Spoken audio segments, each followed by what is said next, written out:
It's fine. It's fine. We're now we're live. It's fine. We're It's fine. It's fine. Hello. It's fine. So today we're going to do something a little bit different. No rectification today because we are missing a couple of our players and we are at a very pivotal moment in the campaign. So today we have special guest Tanner, who's been lovely enough to asked. I've been playing. To sit in and play one of their lovely characters, which I'm very excited about. And yeah, we have all new characters today, all new types of characters, and everyone today is level 10 instead of level 6, which we are currently on the rectification. So the rectification will return in a couple of weeks once I have all of my players again. But for today, this is what we're gonna do. It's gonna be fun. It's gonna be a great time.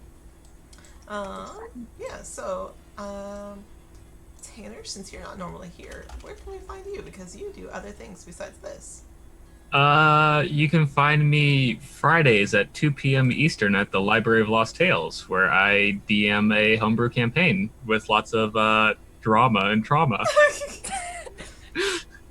I killed a god last time. Yeah, you did. In front of their follower. Yeah. Yeah. Oh! Oh. That wasn't my fault. That was their fault. It was my fault. Yep. Yeah, so you can find Tanner over being a phenomenal DM over at the Library of Lost Tales. They do a wonderful job every week. It is one of my favorite games to watch. So, however, we are actually going to get started on our own game here. So I am going to pull one thing that I almost forgot to. Let me see it here. Because you guys are actually going to still be in the current world that you're already in. Different spot. Oh. I just got no. find a thing. I gotta go find one. Speaking of, thing here. Ivy, I'm gonna send you a thing. In the off chance that I do cast a spell, it will make your life so much easier. So Sure, absolutely.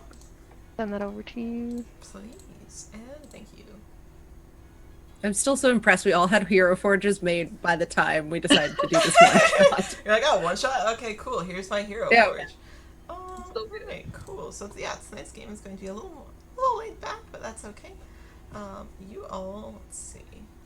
Cool. Okay, cool. Alright. So, tonight, our story begins actually back on the continent and the part of the continent that you all normally play in for the rectification. You all are over in the town of Crestborough. Crestbourne, where you have not yet traveled in the rectification, but it is a militaristic town where a lot of guards and tradesmen and things go to train for their night shifts under the king. There's a lot of underground work since it's so heavily guarded and so heavily fortified. However, people still slip through the cracks. You may have been here for a little while. People travel through it. It's the main passageway to get to the other side of the country where the capital is. There's ferries that run back and forth between here and its neighboring town of Termidor, which is where a lot of ferries run across waters. That way they can get you to the other side. Things that your characters have yet to discover in the rectification. Things that you have yet to do, but just a little knowledge for our players here. Things that Tanner already knows. I also like how my character's now on the opposite side of the map. They are. I think your character has traveled, probably with the organization that they're with. Probably hearing a little bit about this and sent as a senior member of your company over to investigate kind of what was happening. So, the four of you. Oh, thank you, Library of Lost Tales. God, 7 months. Can you guys imagine that we've gone doing this channel for 7 months? Damn. Have we? Yeah.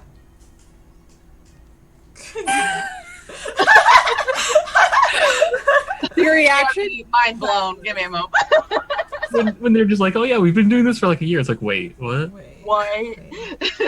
So, the four of you find yourselves Well, one of you has already been in this town for probably a little while. Tanner, you've probably been here for a bit, where you've come into town, want to do a little investigating, maybe a little bit of running around and partying before you actually got on your way with your mission. Might find yourself currently standing in front of a quest board, trying to see who else may be willing to go on this endeavor with you. The two of you who are currently together are probably walking the streets together, taking in the sights, the sounds, the people that are around you. There's a lot of knights, there's a lot of metal clanning against other metals as these knights and these trainees and these squires are walking around carrying swords of various sizes and lances for the knights that they someday hope to emanate. And then our lovely Val, where do you think your character would be? Because this is one character I'm not yet familiar with. So what do you think that they're up to right now?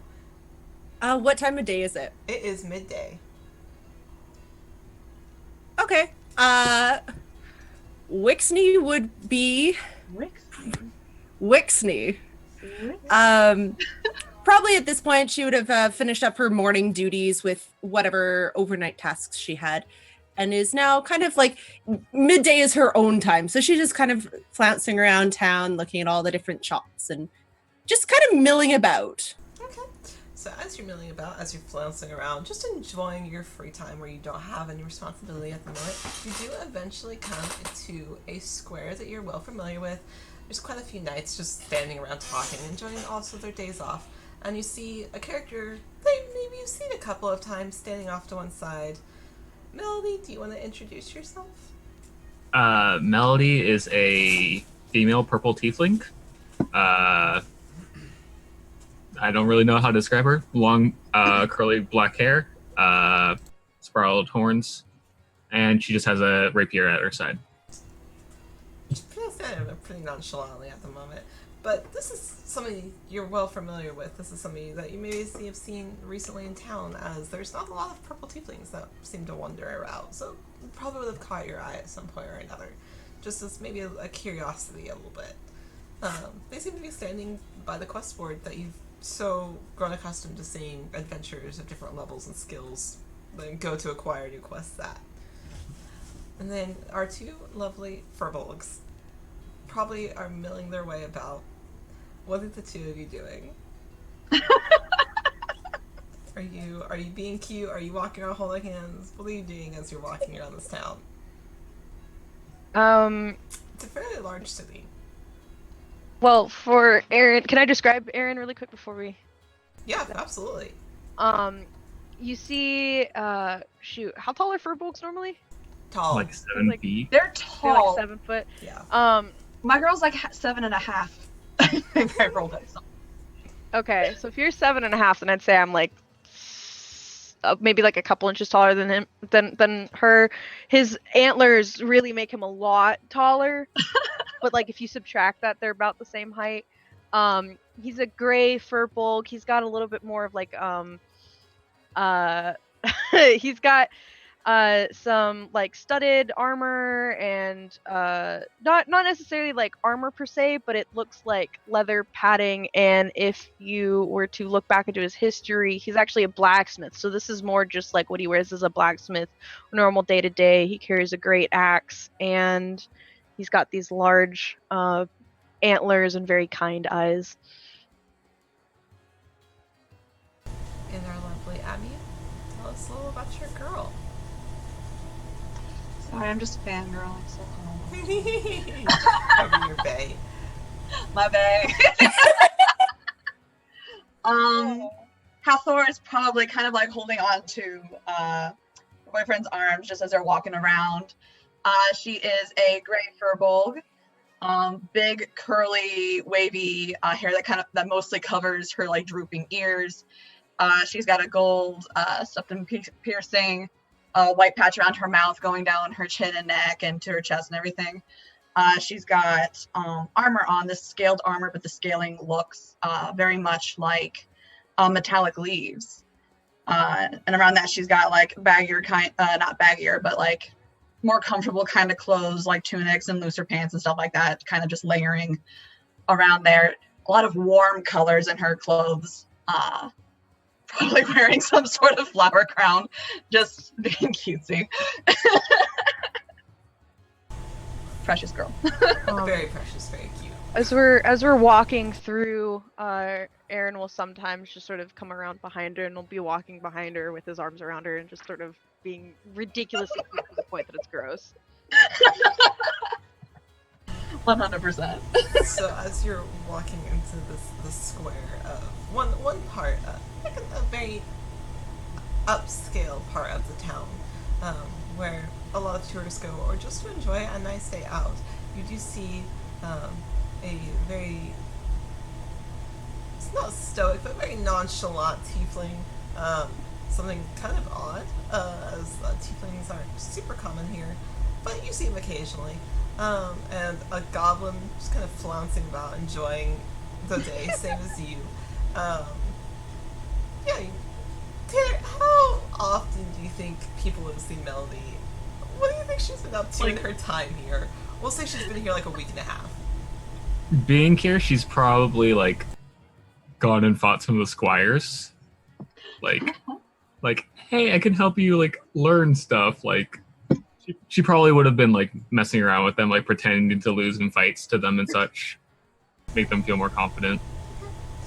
Alright, so currently the four of you are standing in this square when a young squire runs up and puts another pin into the board with a paper that he unfurls and pins down. And he looks over the middle and he goes, seeing a very familiar patch, a very familiar pin. You must be the one that they sent from headquarters to take care of this one. Well, they approved it here in town, so I'm just gonna put this up here. So if you do anything, just come and let us know at our place over there. All right, thank you. You're welcome. And they'll run past our goblin friend. And they'll run past both furbolgs. Just kind of in a hurry off to do whatever else they've been tasked with doing. What would the four of you like to do? Melody's going to go check out that Bolton thing. Wexney will like kind of like not like quickly, but going that like thinks to herself, maybe I'll read what it says. Like, take an interest in it. Like a curiosity. Yeah, mild curiosity. Okay. What are our lovely furbolg couple doing? Oh, they're so small. Just for reference, how tall is Melody? 5'8". Oh, they're so small. Why are you making literally the shortest characters out I was of like, you hey, do. Mel, I hate to tell you You this. made short for the second time in a row, dear. For And reference, this is even shorter. yeah. It's even shorter. How tall are you, Belle? Wexney is a total of, she calls herself 3 feet tall, but she's probably like 2'11". To be quite tall. Oh yeah. Alright, my lovely furbolgs, what are you two doing? So small. You maybe would you want to look at the billboard over there? Maybe get a check, see what might be going around town. Well, I don't see why not. That little one was running away with it really fast. Seemed excitable. It might be interesting. I'm not sure. Could be something we could do. We've got a bit of time. Yeah. So Calm as you down. approach, Melody, you are the perfect height to be able to read with the squire, just for that. Furbolgs, little tall. A little goblin, you're gonna have to crane your neck a little bit to be able to read this. Just Wexney kind of like fully heights up and like a couple steps back so she gets a good angle to Lexi like, kind of looks up and is like, okay, cool. Takes a couple steps back. Now I can read it. He's on their tiptoes like, So, scrawled across this now unfurled piece of parchment that the squire has left on this board. Help wanted by the Knowledge Libraries. Missing messengers. Require assistance. Please inquire at your local library. It's always freaking libraries, man. Oh, but you haven't been here yet. Why is it always missing people? I was about to say, Tanner, this is a different one. So many libraries. Oh, honey, there's missing people cases. What in the world? That's tragic. I'd say we've got some time to go check it out. I don't think it's that bad of an idea. Well, it certainly never hurts to spread a little bit more joy than this. Goodness. Are you thinking of going there too?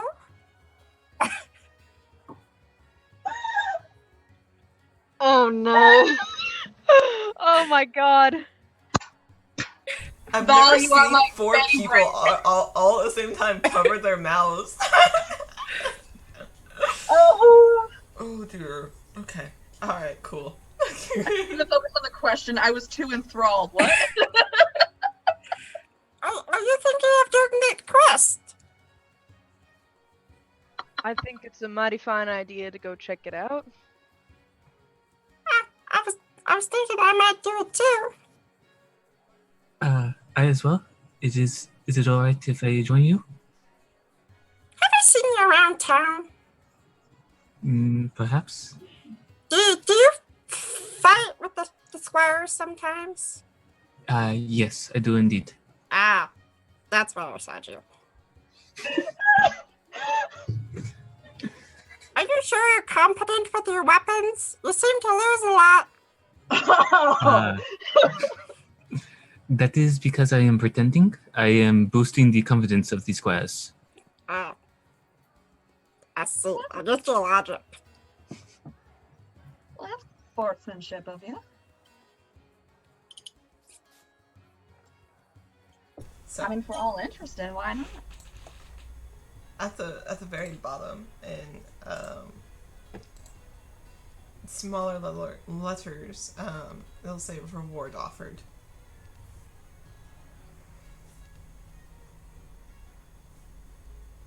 Well, should we head over to that library? I think that is a good idea. We're My only question is, why would they put reward offered and not say the reward? Well, Element of sometimes they just want people to offer first and then they tell you. Or negotiable. Depends on the family. I can't, I'm dying.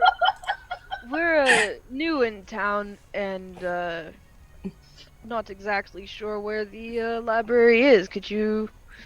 Looks like you two have been here a while now. Could you possibly show us where? Yeah, you seem a little more familiar with the area.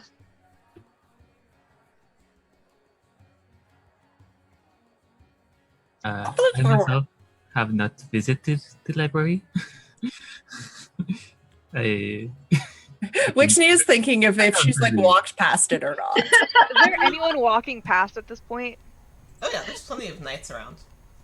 I'm gonna just turn around and be like, "Excuse me, young, sir, young knight person." Knight person. Person of the night. Turned around with this great idea and then it's like, oh, It's like now I have to talk to people. yeah. So you just call out to the masses, basically. Yeah, just like one that's walking by, like the closest one, he'll like point and be like, "You there? Pardon me." And who you've pointed at is a blue dragonborn dressed in scale mail.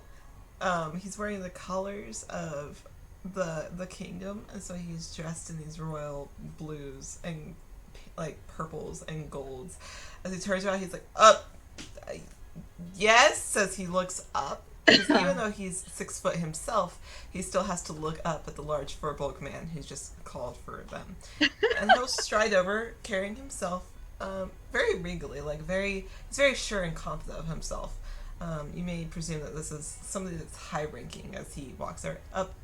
Yes, what can I do for you all? Kind of serving the group of, this is a very ragtag group of people that he's now serving. I would just like to, I apologize for intruding on your day, but we're looking for the library. There's a quest on this quest board here, wondering where the library is. Some of us have never.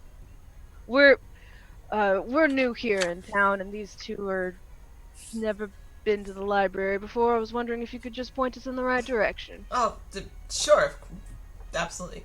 You'll go down the street a ways, and then you'll turn to the right, and then you'll go down that street a little further, and then to the left, it's a large building. It's quite statuesque. Once you see the large marble pillars, you'll know you're in the right place. Well, thank you kindly. We appreciate Absolutely. it. Have a good rest of your day. And he'll As well. walk away. Thank you. Kind of wave as he's strutting away back to a group of young squires that he was previously talking to. Well, it looks like it's over yonder here. Why don't we make our way? He was so pleasant. That seems like a good idea. I'm gonna make sure I do that every time you're trying to take a drink, Abby. Oh, it's a goal now. Oh no. I'm not thirsty today. I can't breathe the water. I cannot breathe the water. I cannot breathe the water. I am not thirsty today. So it'll take you about 20-30 minutes to walk there, depending on how slow and or fast you're walking. So if you want to have any conversations or ask each other any questions or anything on your walk there, you may do so. I don't know if there was anything you wanted to discuss before you get there. Excuse me, small one. I didn't quite catch your name. The name's Wixie. I also sometimes go by vodka cran, gin and tonic, craft beer, just literally say alcoholic beverage, and I come running. I don't drink much alcohol, so pardon. One more time, your name? Wixney. Wixney. You can The just call lovely me one. Wix if you need to. Pixie. That's a strange compilation of nicknames. Well, I do spend a lot of time in taverns, at parties, and going to gladiator battles. I kind of work for a few noble families as a bodyguard. I suppose you like the ones with an open bar. I don't drink. Ah, And yet you'll respond to alcoholic beverages. It never hurts to have a false exterior. I suppose that makes sense. At this point, Wixney pulls out literally a flask and offers it to you. Nah, thanks. Like I mentioned, I'm not one for drinking alcohol, but thank you kindly for the offer. Very thoughtful. Who said it was alcohol? Well, it's a flask. What Is it else? milk? What? Begging your pardon, but what exactly is in the flask? It's literally just water. You gotta stay hydrated on your jobs. I love Wixie so much. I was just thinking of that vinegar bit. Oh, hey, can I have a drink of water? No, it's not water. Oh, vodka. No, vinegar. Vinegar. Vinegar. Oh, Melody, you seem to be in the minority here with the alcohol. It's so good. Did Melody? Yeah. Okay. Yes. I was trying to remember. I'm like, we did go to a bar. You did. Correct. Yeah. You went to Cliff's Bar.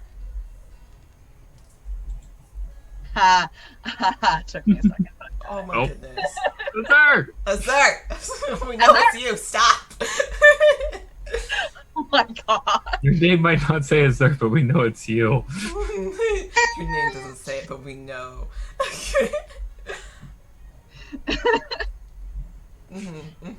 You can't use tracker against us. Precious. I love tracker. All right. I love Tracker. We love you too. We all love you very much. All right. So as you're continuing on, Melody, was there anything that you wanted to say to the party, or? I was just going to introduce myself. Go ahead. Yeah, go right ahead. Okay. Hello, my name is Melody. I am a gladiator by trade. I have become an adventurer more recently. So you are named Wixney. I did not get the name of you two, however. That is so exciting. My name's Hathor. Nice to meet you. That's eventually gonna be Hathor Stonehelm one day. But Oh. my name is Aaron Stonehelm. It is a mighty pleasure to meet you. I had thought that the two of you were a couple. Oh, what gave it away? Behavior between the two of you. She is my wonderful companion. I couldn't be as far along in life without her. Tell you that right now. That is very lovely to hear. Adorable. Oh my gosh. What have I done? No, you allowed me to play a character.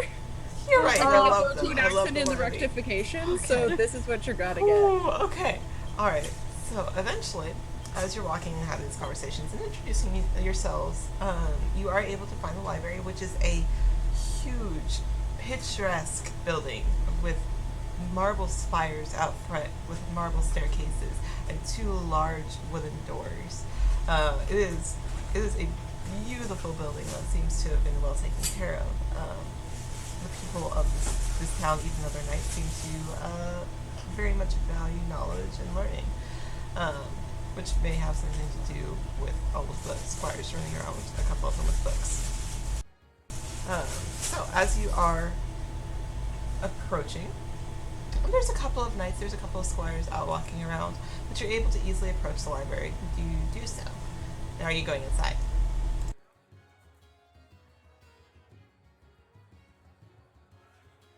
Might as well. Yeah. That's what we're here for. Melody's just following everyone. She's like, okay. Well, if you're just following, like, Wixney is just like striding up and being like, I got a mission, I'm gonna do things. I just mentioned in the front.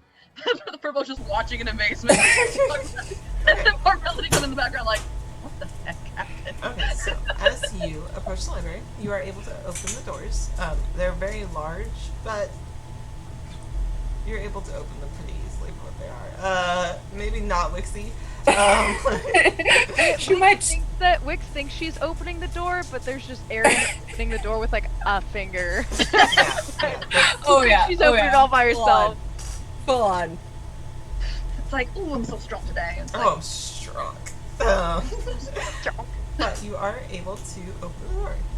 And inside, it's cooler as you enter in through this door. It's a nice, cool breeze as you open these large doors.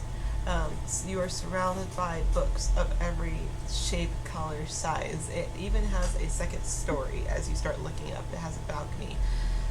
The ceiling itself is covered in beautiful artwork and paintings and just picturesque as you walk in. It seems to be absolutely stunning and well taken care of, but there's no one behind the large oval desk that sits at the front. Wixney is gonna walk up to it. I'm assuming the desk is probably taller than her It height. is, quite a bit taller than her, actually. She's just gonna kind of look and then look around to see if there's like a bell or something that she can ring. There is a bell. Was it Aaron you said? Yes. What's your man to bring in the bell? Ding. A single ding as it echoes throughout this library. And from one side of the room, coming out from a couple of bookshelves, cane in hand, comes out a lizard folk woman. Her hair is back in braids, is graying, but her eyes are clouded over as if she's blind. She is wearing blues and purples, as her trousers are blue and her top is purple. She wears gold jewelry, including a beautiful necklace hanging around her neck, but she walks the cane. I'm coming, dearies, I'm coming. As she walks behind the desk, she seems to know exactly where she's going, and she takes her seat behind the desk and looks at all of you. Yes, I'm sorry, what can I do for you? What kind of book are you looking for today? I'm sure that's what you're here for. Actually, we saw a poster about a quest and was told to come to the library. Is that you that we're supposed to talk to? Oh, yes, that'd be me. She kind of, realizing the voice is not coming from in front of her, but lower, kind of sits up a little straighter and kind of peeks over, because you're pretty sure she can't see you, but she still is making the effort to try. She looks up. Oh, yes, dearie. The poster about the messengers. Yeah. Is that what all of you are here for? Kind of glancing around where she presumes that you are. Yes, ma'am, that is what we are here inquiring about today. And hearing the voice come up, she just glances upwards. Oh, okay, all right. Right. So I'm missing a couple of my messengers. Normally they run around, they deliver things, they take messages from town to town. They normally check in with us, the Keepers of Knowledge. But I've been missing 3 of them lately. They've disappeared along a similar route. I've not heard from them at all. I'm getting a little worried.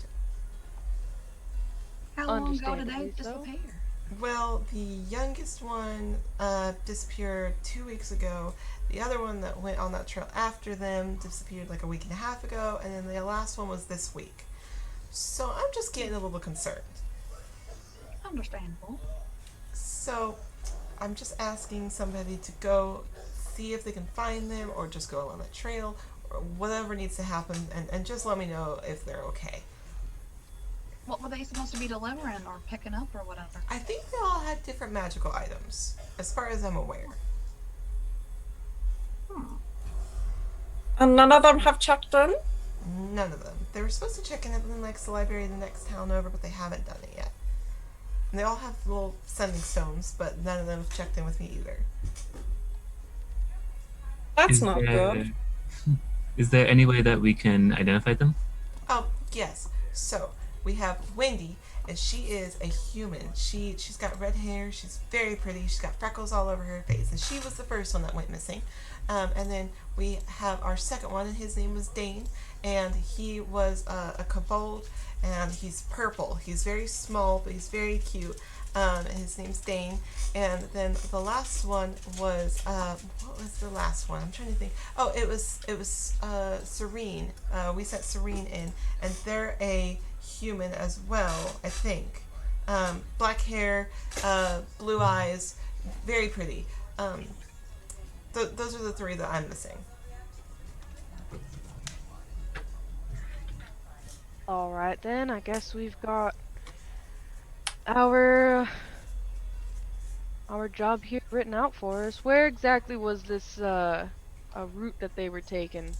How far along was that? Oh, I'll tell you what, let me get it for you. They were actually going over to Demore. They were traveling over that way, but I haven't seen them since. Let me get you a map of the exact route that they were taking. Hold on. And with that, she'll pull out the equivalent of a sticky note and start scribbling directions with a quill on it. And you just hear the scratch of her quickly writing down. Her handwriting is surprisingly neat for presumably not being able to see. She scratch. Oh, by the way, the reward is 150 gold if you can bring back them or any information, whatever you end up getting. That's mighty kind of you. Is there any other questions that I can answer for any of you? Happen to know what magic items or whatever they were traveling with, you said? I'm not sure. I think I'd have to go back and look through the records of what was being sent, but I think they were just ordered by a couple of researchers or noblemen or something like that were just over there. You know, they're so obsessed with their magic and their teaching over there. I think that's what it was. May have been a couple of books themselves. I'm not quite sure. Do you know if they were all hired by the same people, or was it just a helter-kelter amount of? I think it was just different people. That's good to know. And were they all on their own? Or did they have a horse? They were on their own. They were just walking. Normally that's what they do when it's that close to the city. They just walk. Sometimes look at a horse, but if it's an express delivery kind of thing, but these ones were just normal. So they were just on foot. That makes sense. Can you think of any other questions, Dare? Not that I can think of off the top of my head. I think we might have all the information we need. Thank you, Marty. Thank you for your help. I love all of these characters so much. Like, I love your guys' characters that you play on the Rectification, but God, I love these ones too. Months. Been waiting months. But I also love Melody as a character, so. It's so good. What a group, anything else from any of you that I can answer any more questions? How busy are those roads? Like, would they get easily lost? They're fairly busy. I mean, you might come across one or two people depending on the time of day. A lot of adventurers walking back and forth. The Adventurers Guild is pretty busy. I mean, training has been fairly busy lately, so you might see a couple of squires, but otherwise, it just depends on the season. Depends on how much travel or how many people are walking around, but you might come across a couple. At least, I would say 3 or 4, maybe at least. Okay. Thank you. You're totally fine. Is there anything else? Anything I missed? Not that I can think of. I think we are alright. You've been awfully kind. Thank you for your help. Of course. If there's anything I can do for you, just come back after you've done whatever and let me know how it went. Sounds like a plan. Perfect. Are you heading out now, or is there anything you need to prepare or go get or buy or anything before you head out? I don't need anything, so. I don't think I have anything. I think the only thing is Wixney is just going to go over her like jackets and make sure all her patches are like where they want to be. Okay. The patch patch. Patches. Got all the packs. Speaking of which, I know what Wixie's got for uncommon items. The other 3 of you pick uncommon items. Yes. Cool. Yeah. Good. Cool. I just wanted to make sure. I would like it to be known that the DM does not know what the other 3 picked as as uncommon items, so this will be a time, I'm sure. Well, Melody had last time. What did Melody have last time? That's the concerning part. Oh dear. I haven't looked at Melody's character sheet in a while. Okay, anyways, so as you get this information from this wonderful librarian, the 4 of you are able to leave. It's pretty straightforward shot to Demore. You know, the roads are pretty well traveled, where they're pretty well marked. The messengers themselves may take a little bit of an alternative route, just because it might be quicker, like a shortcut. It's up to you guys of which way you want to check first, or where you want to go down. If you choose to go through an alternative route, it's still a straight shot. It's just more of less on the road and more of a less traveled path. Still heading in the right direction, everything like that. Wixney, once we get outside of the library, is going to look at the other 3 and go, Well, I'm more better at tracking people and like crowds of people. Good at running between the feet and that type of thing. Do any of you are good at tracking like outside?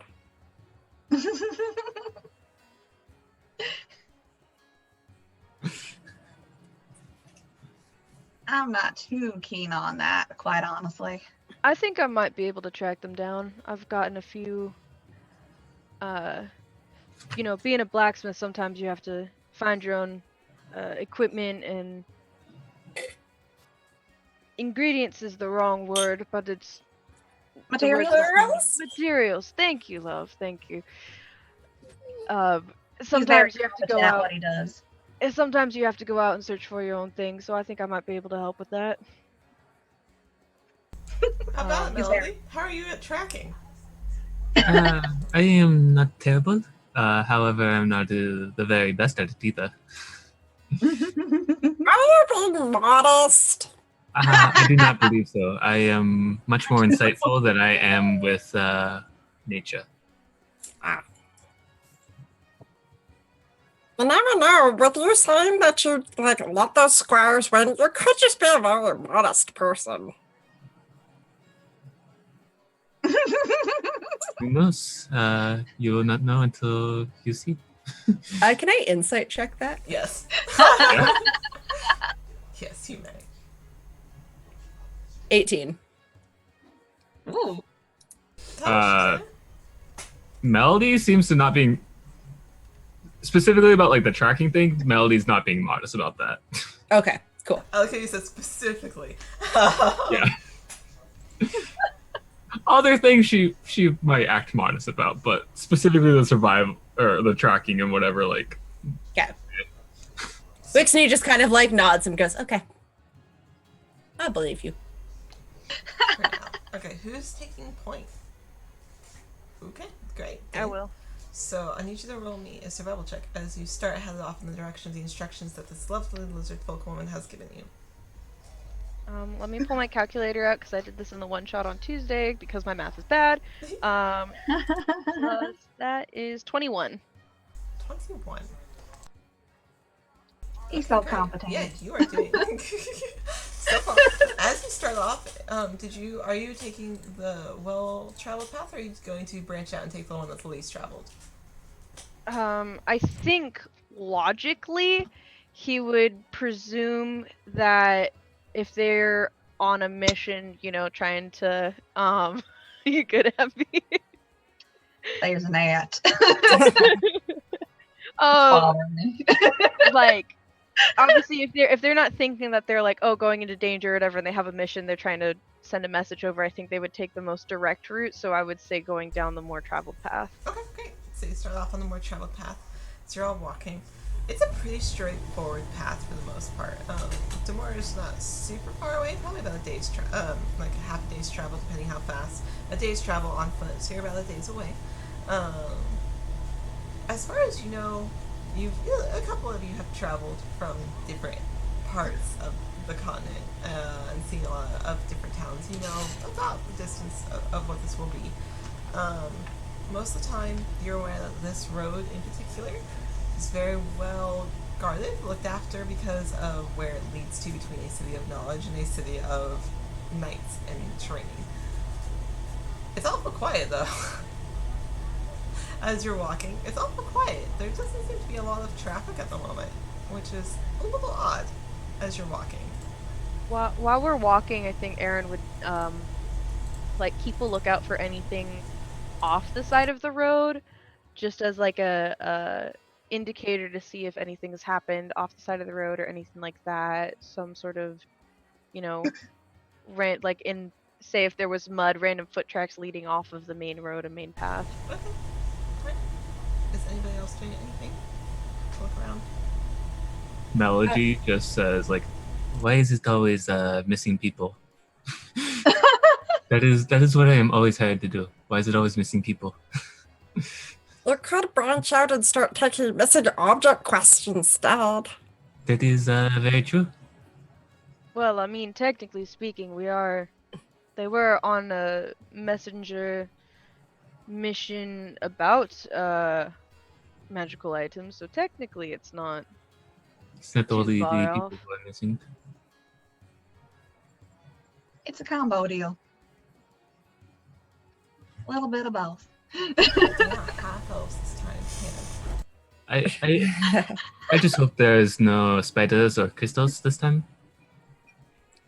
You What took a happened spot? last time with spiders and crystals?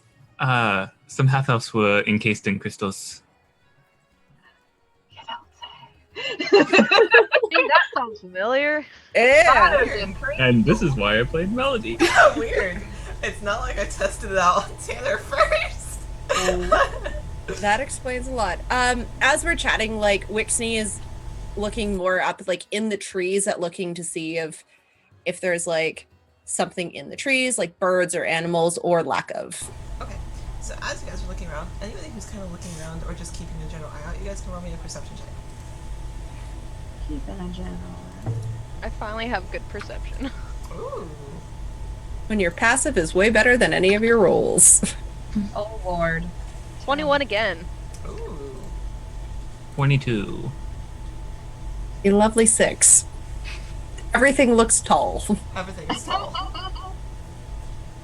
Not great. Not great. That is a 9. Okay. Alright. So, Very bad. alright. That is lower than my so passive. for 2 of you that rolled above 10, Well, as you're looking around, you're kind of keeping an eye on the side of the roads. You're just kind of looking around, looking up the trees. You do see a couple of things that just strike you as a little odd.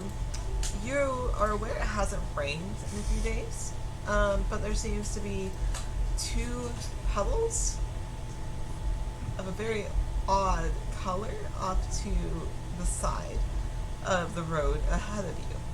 One of them is quite a large puddle, and the other next to it is a little bit smaller. They're not moving or anything else, it's just kind of reflecting the light, but it just strikes you as a little odd because you don't remember any rain in the last couple of days. The Go other 2 ahead of you, and as you're invest- walking around, the trees are too tall, you're, kind of kicking your feet, looking at the dust around you, but you're not seeing anything. And one of you is too focused on watching your lover be amazing, as their survival check was high enough to just to see everything. ain't he amazing? You two are very sweet and adorable. I love it so much. Eric, There's 2 puddles. yeah, I'll take a look at the bigger puddle. Look, it is a mama puddle and a baby puddle.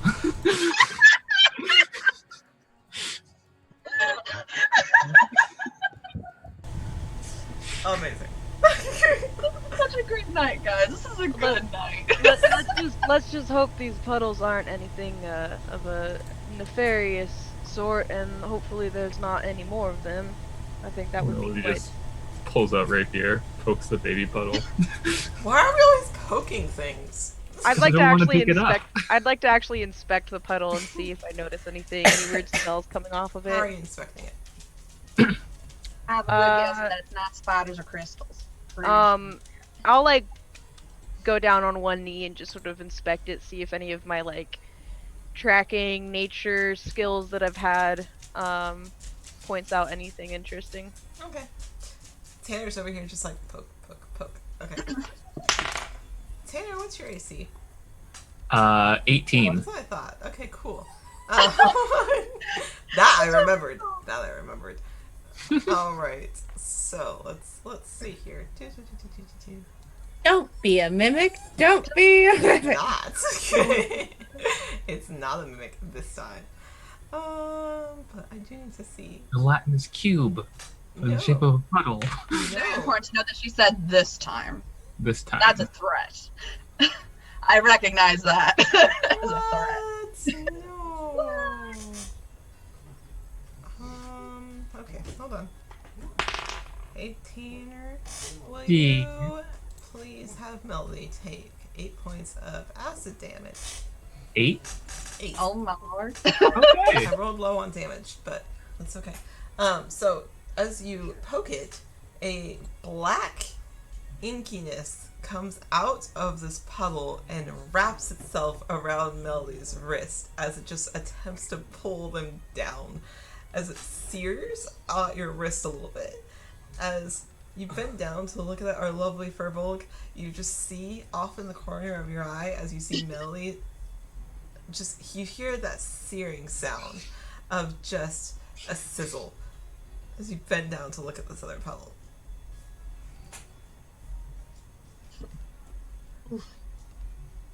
I think What? I do not What think in that it likes me. And I will just out of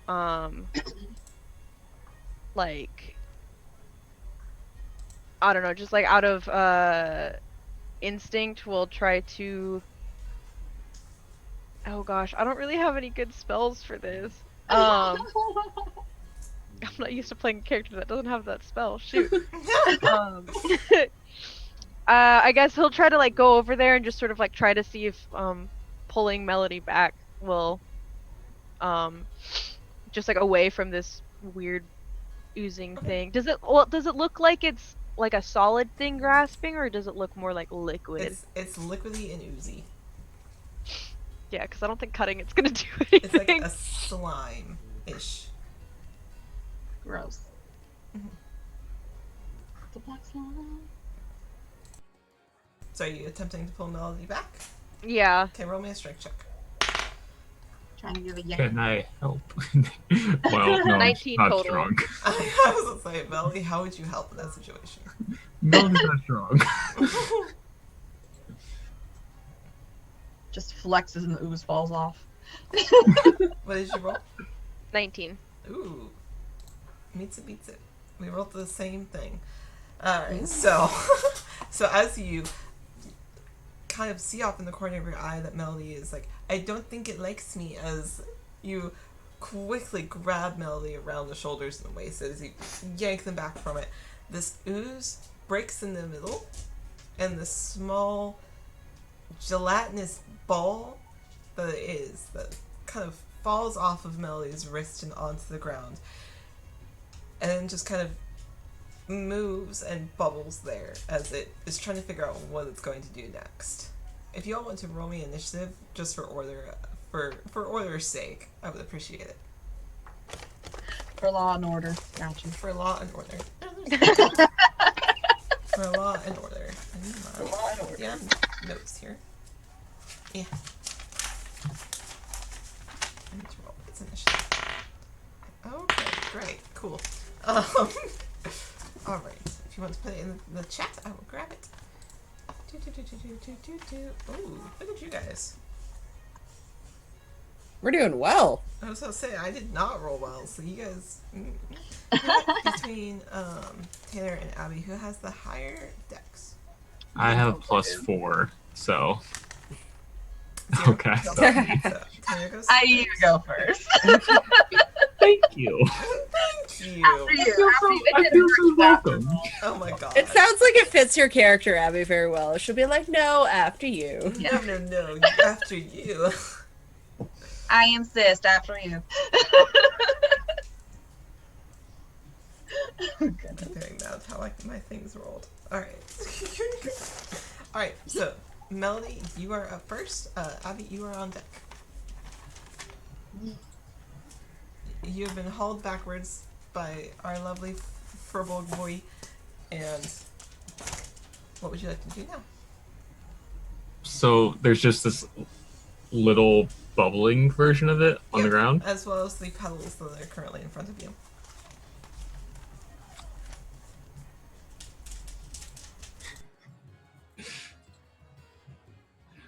Melody just says, "You rude little piece of garbage slime." She casts vicious mockery at it. So great. Oh my gosh. Alright. What am I rolling?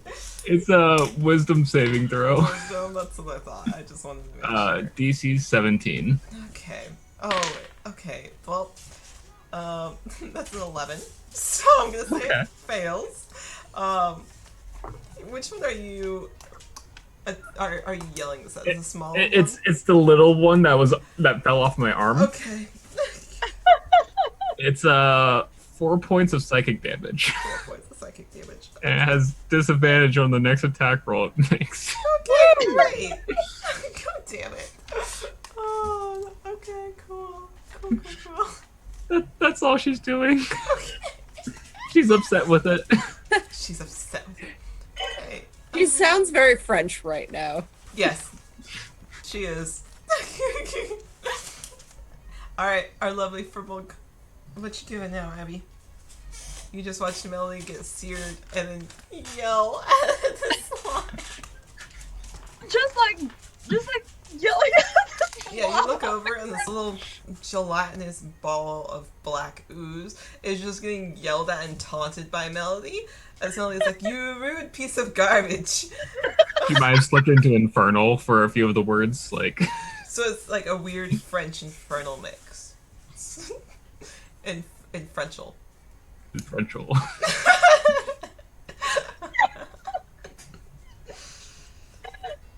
Oh my god. You can't make me laugh and be like, Abby, do a thing now. It's like, Abby, I do can't. a thing now. Abby, say a thing. It's like, I can't. Abby, It's like, do the thing. Lordy. I was just gonna see this, and I'm gonna go like, ooh, gross. And she's going. I don't know. I'm gonna. She's gonna do Toll the Dead, just a nice little cantrip. Which are at the little slime or the big one? At the little one that's already taken Oh down. my god! Alright, what does it need to roll? Like, ooh, gross. What does it need to roll? Let's see. Wisdom. Great. God damn it. Amazing, it fails. What did I get? A 3. Yeah, it fails. That is going to be. It has taken damage. So that's gonna be 2d12 actually. Okay, great. Oh my lord. Okay. Do I have any? +4. Great. That's gonna be 23 damage. Okay, great. So, what does it look like when you hit it? Toll the Dead. She's gonna kind of go like gross, and she's like, it's gross. As she says it, there's like this bell sound, like this kind of like low bell sound that kind of reverberates in her voice, and then it's just going to like shrivel some, just like dry out. Yeah, you're right, because it's exactly what it does, and it kind of seems to freak out for a second as it just becomes like a spiky ball as it's attempting to defend itself, and then it shrinks and shrinks and shrinks and shrinks and shrinks until it is just the size of a small Orby that is just dried up and shriveled, no longer moving. An Orby. Yeah, it's just a little Orby. It's like an Orby that's been dehydrated. So, currently, now, if that's all you would like to do. That's it. Okay, great. Just ew. Dan, I want you to know, I looked over, because I wrote all her initiatives down on like the piece of paper beside me, and something did I put rad. And I'm like, that's not the right character. Not quite. Not quite. the right character. Okay. It's alright, I've been fighting his accent off. Alright, Dan, I'm what so would you used like to to doing do? this. You're trying to use your male voice, and Rad keeps coming. Yeah, it is, honestly, yeah. Oh my god. I'm not actually gonna be like attacking. I'm actually wanting to do just like on my turn, looking over the bigger acid puddle, and then now looking around the area and seeing if there's any more acid puddles. These two seem to be the only two. The only two? Okay. A mama acid and a baby acid. Yeah, really. Swish. In that case, I'm going to do create or destroy water and just put some water over these and see if that counteracts it. Oh, very interesting. Okay. Alright. And you're just putting it like in it?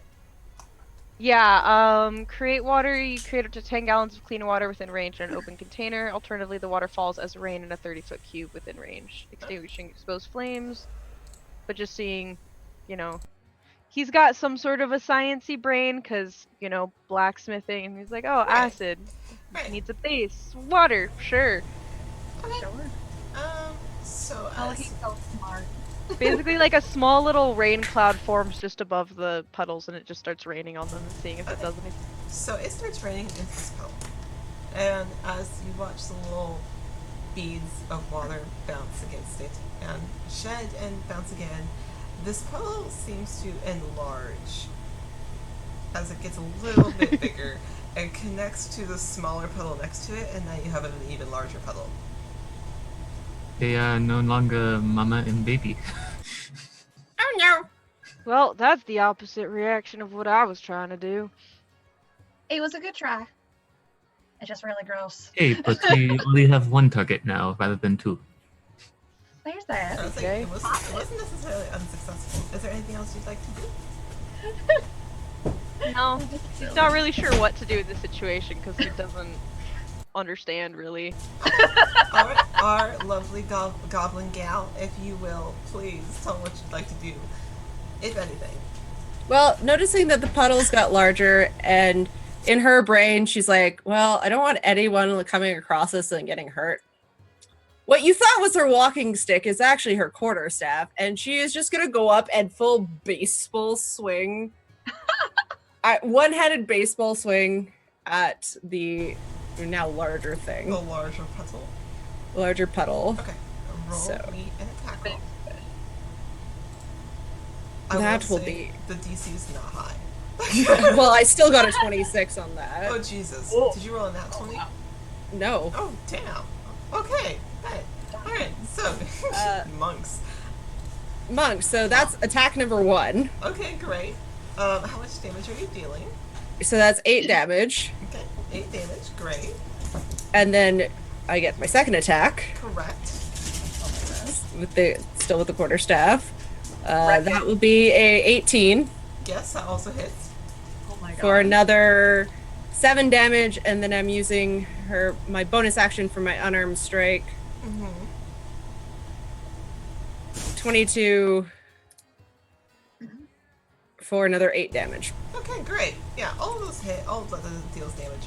So, you just see as this little goblin, seeing the puddle grow bigger, seeing Melody get a nice little, sizzle of the skin on their wrist, walk over and just go, and start whacking it, and it seems to be reacting in the negative as it kind of ripples in what appears to be just black mud the more that you mix this water and this creature, as it's just reacting in a negative way as it's trying to dip further into itself, but it's failing miserably as there's only so much space in this puddle, and you're just watching this goblin whack it. No.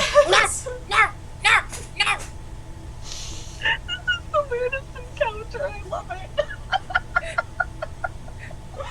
Okay, great. Is there anything else you'd like to do? Wixney is just standing there, just smacking it, being like, No. Okay, so it's turn. God. Lord. Okay. have I broken the DM yet? Not yet. I did throw this as just like a fun little thing. I just didn't expect it to go this way. That's why I'm like, Okay. Alright, so upset that this little goblin is constantly whacking at it, it is going to lash out with some of its very slimy like tendrils as it bats at you. And it is going to attempt to hit you. It's bludgeoning damage. So, ooh. What is your AC? I don't know as your 18. goblin. What is it? 18. Oh, damn. Alright. That is high for a monk. What type of armor are you wearing? She isn't. Oh, Again, what? unarmored. Well, there goes that. Okay, cool. So as it lashes out, expecting you to have some kind of metal or armor of any sort, it hits you and then retreats as it doesn't quite connect. It doesn't quite have the punch that it expected to have, and seems almost a little taken aback if it could. And then we're back at the top of the round because that was all it could do in that turn because it tried. Perfect. Tanner?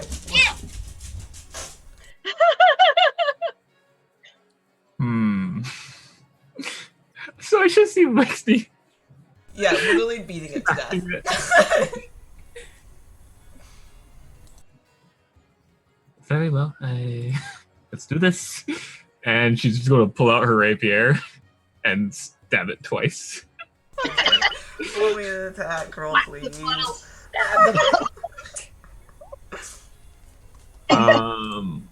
First one is a dirty 20. Okay, connects and hits. And second one is a 9. And that still hits. Oh! This poor puddle. On the first one, I'm using one of my flourishes. Okay. What are they? I'm just going to use the defensive flourish, so I deal extra damage equal to the die. And then my AC increases as well.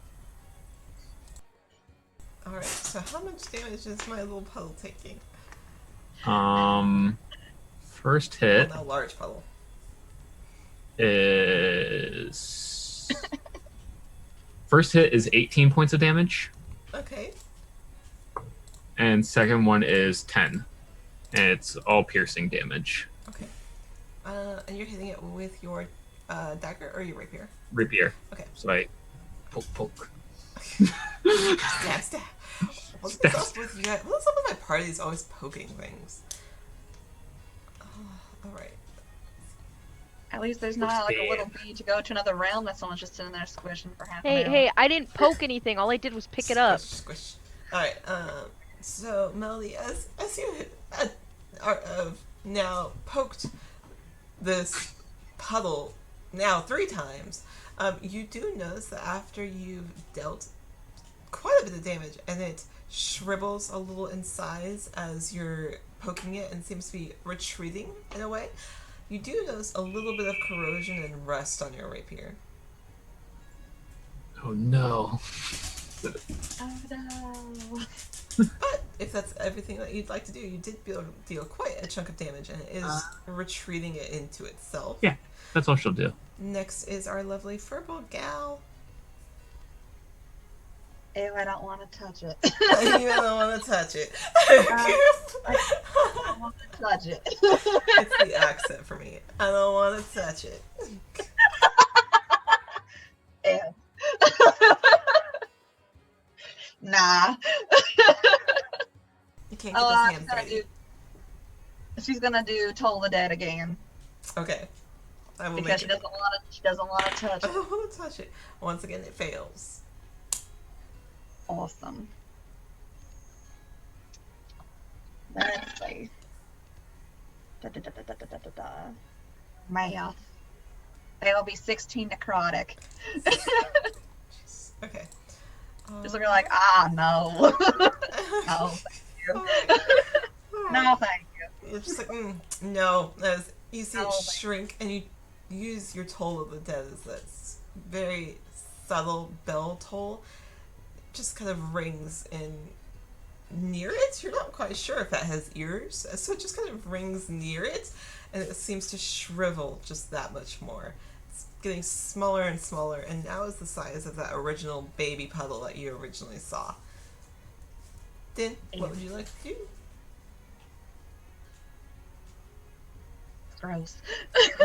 Now that it's smaller, and quite a bit smaller, he's literally just gonna walk up to it and just stomp on it. Aaron, get it. It's gross. It's gross. Kill it. 100% Caesar Roach. Ew, get it. This relationship. Is so cute. All right. What are you wearing for shoes? Oh, goodness. They're like these, almost like, they're not fur, but they're like toughened leather. They're very much his work boots that he wears for blacksmithing, so like the bottom of them are like quite tough just in case he accidentally steps on hot metal or anything like that, but they're just like basic work boots. Okay, great. Roll me an attack roll. Okay. Math is 23 to hit. Yeah, that hits. Oh my god. This is just an unarmed. This is just an unarmed It strike. will be an unarmed strike, correct. Stopping it. So that is 5 damage on that. Okay, so you see it as your boot connects with it, it just kind of squishes out and then comes back, but still small, still little. Oh, now it is our lovely goblin's turn. You have beat it into the ground. You've seen it retreat and become smaller. Melody came up and poked it twice, and now our Furbolg friend has stomped on it. She's just continuing going, no, no, no, no, no. Okay. You love her. 18 on the first one. Yeah, that hits. For 7. Okay. 15 on the second. Mhm. For 7. Okay. Great. And then her unarmed bonus attack for 13 Mhm. for an additional 6. Okay, great. How do you want to do this? She's just gonna continue to like no, no, no, no, no until it's like literally that like shriveled up tiny little Orby, and then goes, okay, now we're done. And it does. It shrinks and shrinks and shrinks. And as you look over to see, okay, we're done. You just look over to see that the puddle is no longer there. It's just almost a little black bead that is just small and shriveled. It does not seem to be living anymore. We do good.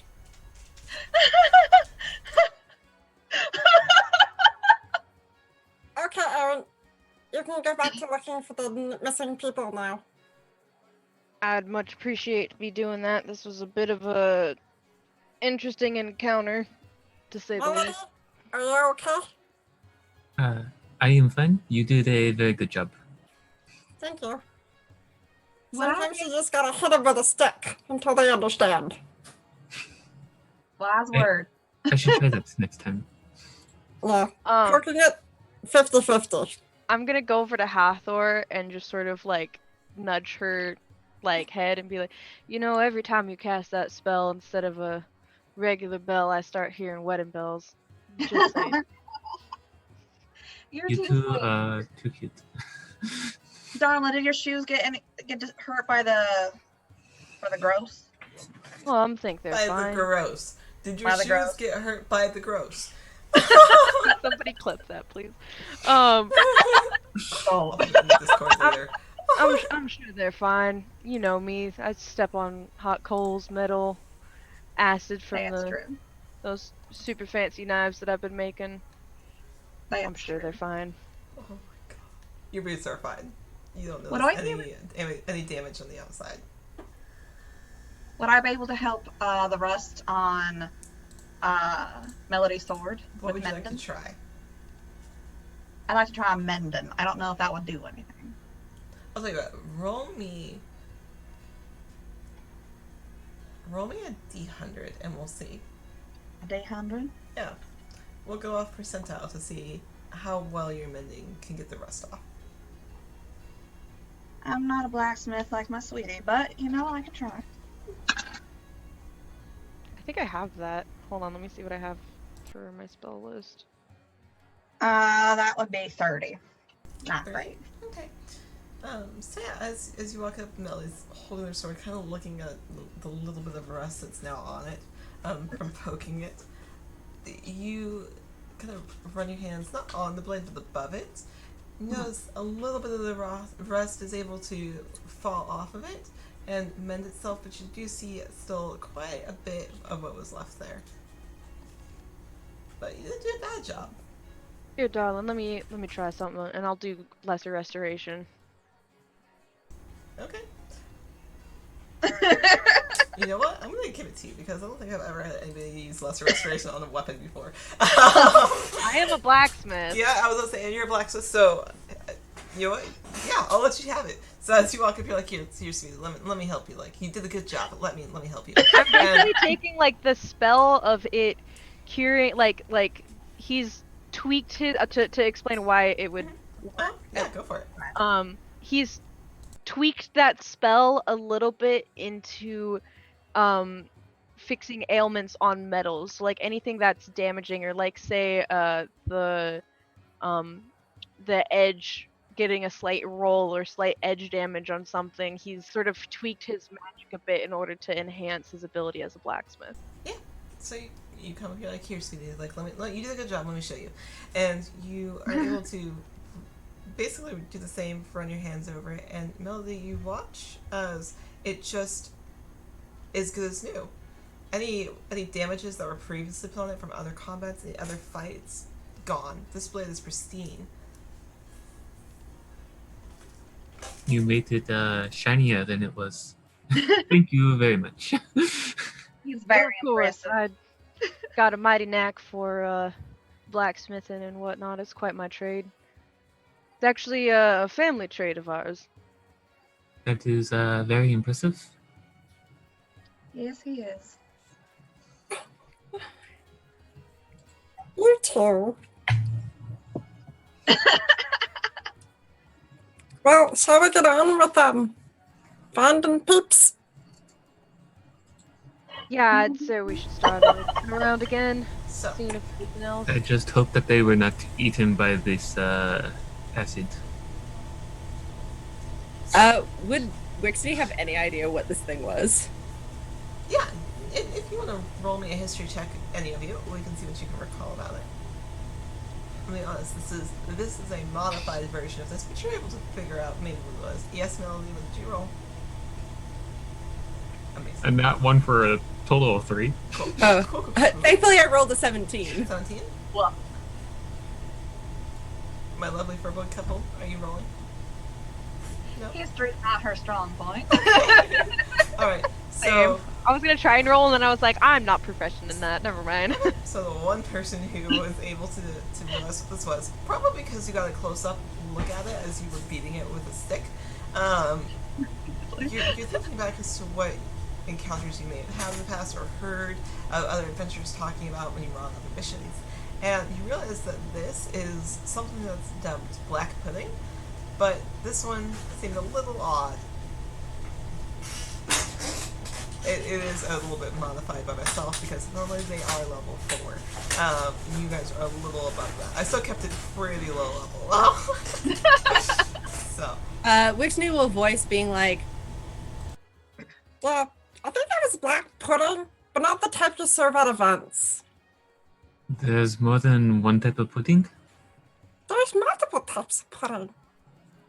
There's But like I mean, like- butterscotch. No, there's, but I like, mean, there's like the eating pudding, and then there's another type of pudding.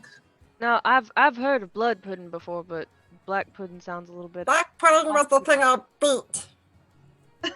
I wonder if quite it tastes good. hungry. Well, I considering will that I try. ate you your sword, I think it would eat you before you ate it. Mighty bad indigestion. It'd be like eating a pineapple. It's kind of eating you back, That makes sense. like worse. So if we find someone who is like immune to being dissolved, we should have them eat a black pudding so we know what it tastes like. I That imagine sounds really since it fun, was in the actually. ground, it probably wouldn't taste that good. You must be very fun at parties. I like you.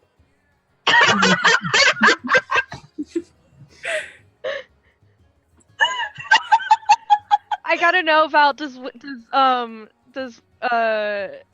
your goblin character actually know how to flirt? Because I know Raven doesn't. that's actually a valid question.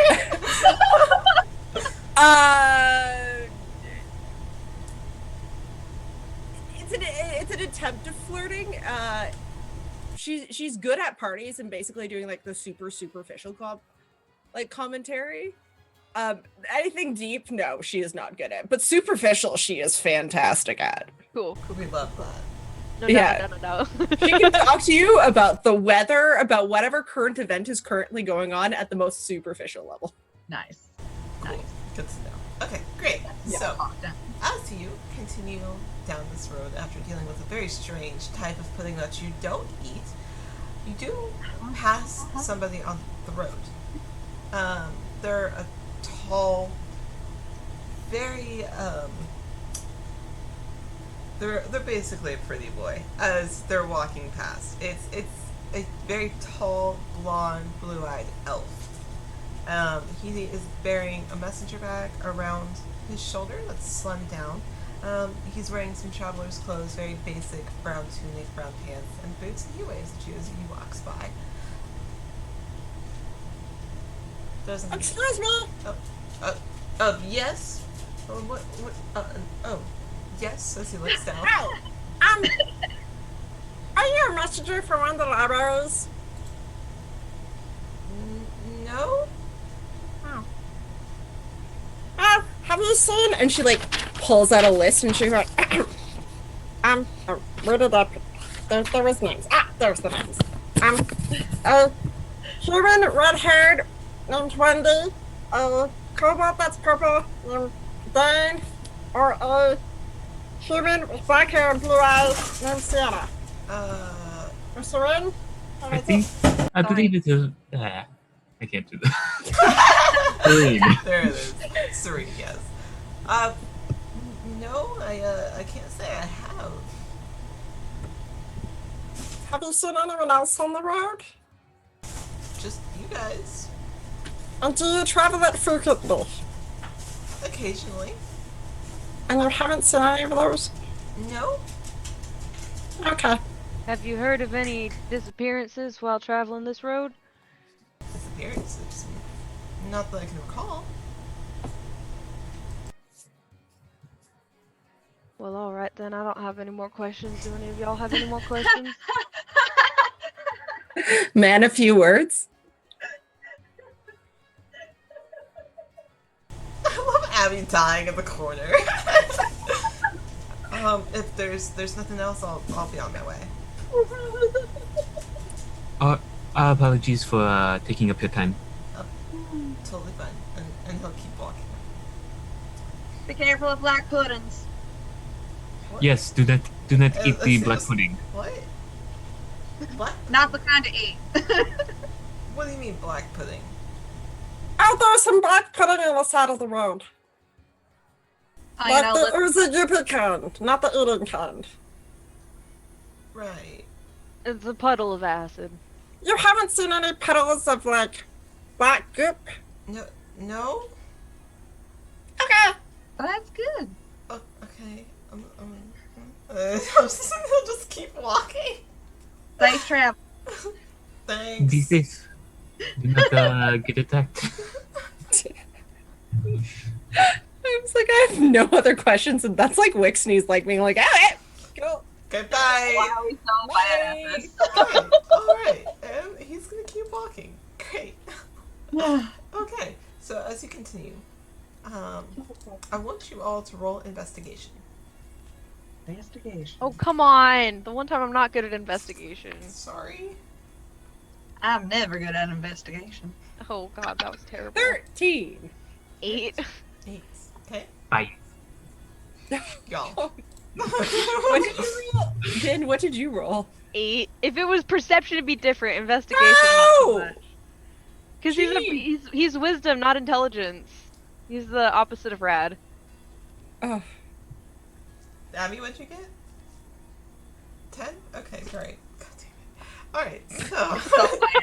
Oh no, I man. love you all so much, but God. Okay. sometimes. See Anakin. Sometimes. Okay, hold on. Okay, great. So, as you all are walking and you're looking around, kind of keeping an eye out for any of these missing people, any sign of any of them, you continue on your walkway.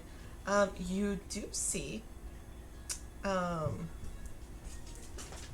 something a little odd as you look off to one side. You see a couple of broken vials, a couple of broken potion vials. There's glass all over the road. That's not good. Someone's littering. Littering. We should probably clean that up. If someone steps on that, that's gonna hurt.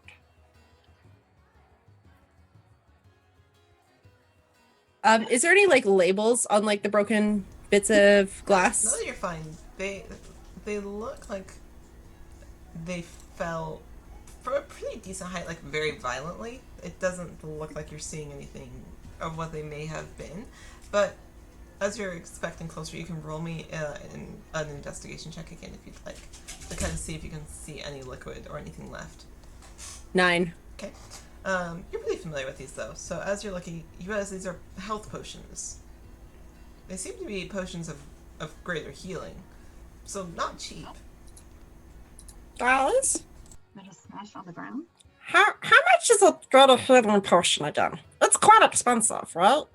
I believe it is like 150 to 100 gold, somewhere around there. Yeah. And like, can I discern like potentially how many bottles ish? Well, that's fine. Like a lot or a little? There was 3 of them. You can figure out. Okay. There's 3. Just by the pieces that kind of how they're fitting, you can see that there was 3 of them. Yeah, there seems to be multiple of them. And they're, if you're saying 150 to 200 gold, like, you don't just toss us around willy-nilly. They fell out of a wagon or something? Or perhaps there was a battle and they consumed the potion and they threw the glass aside afterwards. Maybe? Maybe. We should probably check around the bushes. See if there's something else. Okay. If you're all looking around the road or in the bushes or in the tree line, etc., you can roll me a survival check.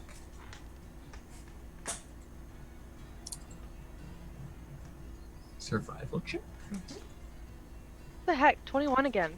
Woo! Ask that dice's name. I use it. That's 14. 14. 21. 9. I Tanner, don't know why she's rolling low on skill checks. You may want to change dice. Yeah, I'm switching Yeah. dice. Alright.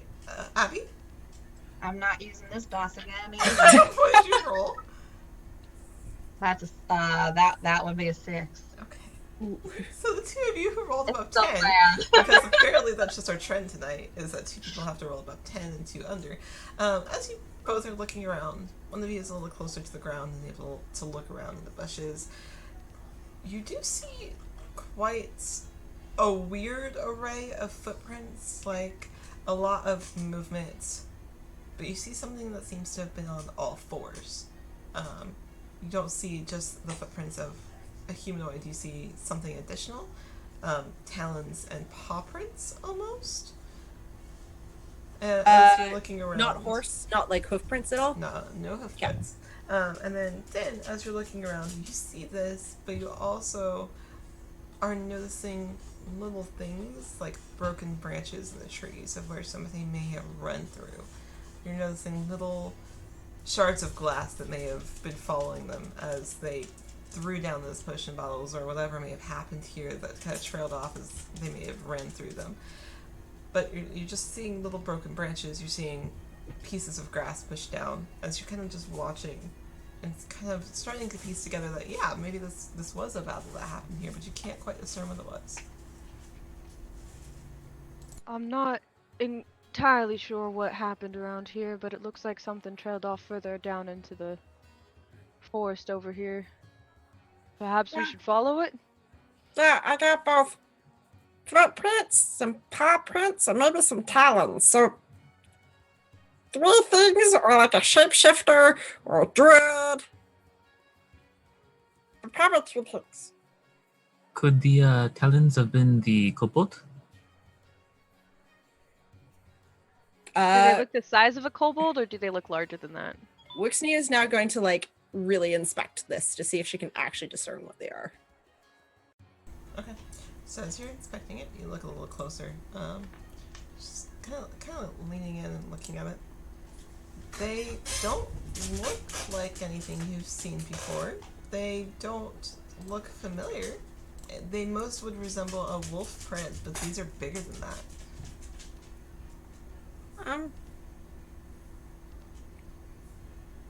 A really large wolf? I don't think it's a kobold. It doesn't look dragon. It looks more like wolf-ish, or dog. Really large dog. Bit more canine. You think Yeah. they might be our messenger snatchers? Maybe. Could be. Like, If so not, it could be just someone in trouble. in any case, should probably check it out. Can you tell which way it went? Well, it looks like it went further into the bushes here. Maybe we should follow that. I I agree. Let's be quick about it then. See if maybe they're still semi-okay. I'll go ahead and start leading through the bushes where the trail leads. As we like head in, Melody's going to cast Healing Word on herself. just to heal up that little bit of damage that the slime's still. Probably Get a bit a of it. good idea. Alright, so as you head into the woods, you're walking through, you're looking around, who's taking a point, I guess, would be a good question.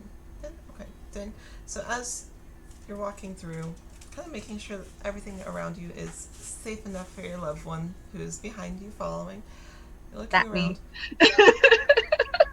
You look off to one side and you see the top of a head of red hair, kind of down in the bushes, unmoving. And I, like, inspect the area around that, just looking for anything suspicious. You see the footprints that you had previously seen.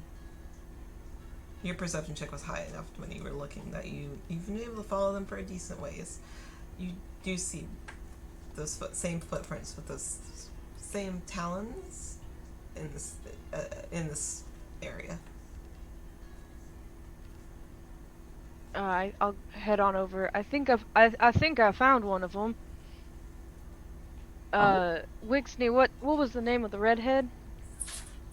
That was Wendy. Wendy. Oh, and I'll like make my way over there. Wendy, are you Wendy? You do not get a response. And I'll keep making my way over there and see. Oh no. You make your way over. Jaren, And please be careful. Bardic Inspiration on you. What is that again? It's a D10. Oh, a D10. Okay. Yeah. What's a D10 look like? That one. Go. Okay, I'll remember that. so as you start approaching, like, Wendy, like calling a name and getting no response, and you approach closer, and as you do so, a very particular smell hits your nostrils. It is a smell you don't smell it often in your line of work, but it is the smell of rotting flesh. It almost stops you in your tracks how potent it is. Which is odd, because Wendy's only been missing for 2 weeks.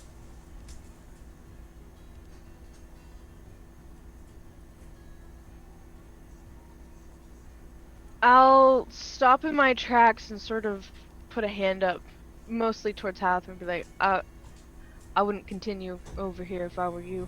Let me check this out. And then I'll go over and like, check to see So, why it smells like rotting flesh. I'm going to explain this in the least graphic description I can possibly give you. It is not a pretty sight as you walk over. The flesh of this person is basically rotting to an extent of someone whose body has been left for a very long time. Which strikes you as very odd, but it is a horrendous sight. As you are able to glance over the body quickly, you do see weird claw marks. Like, this was from an attack.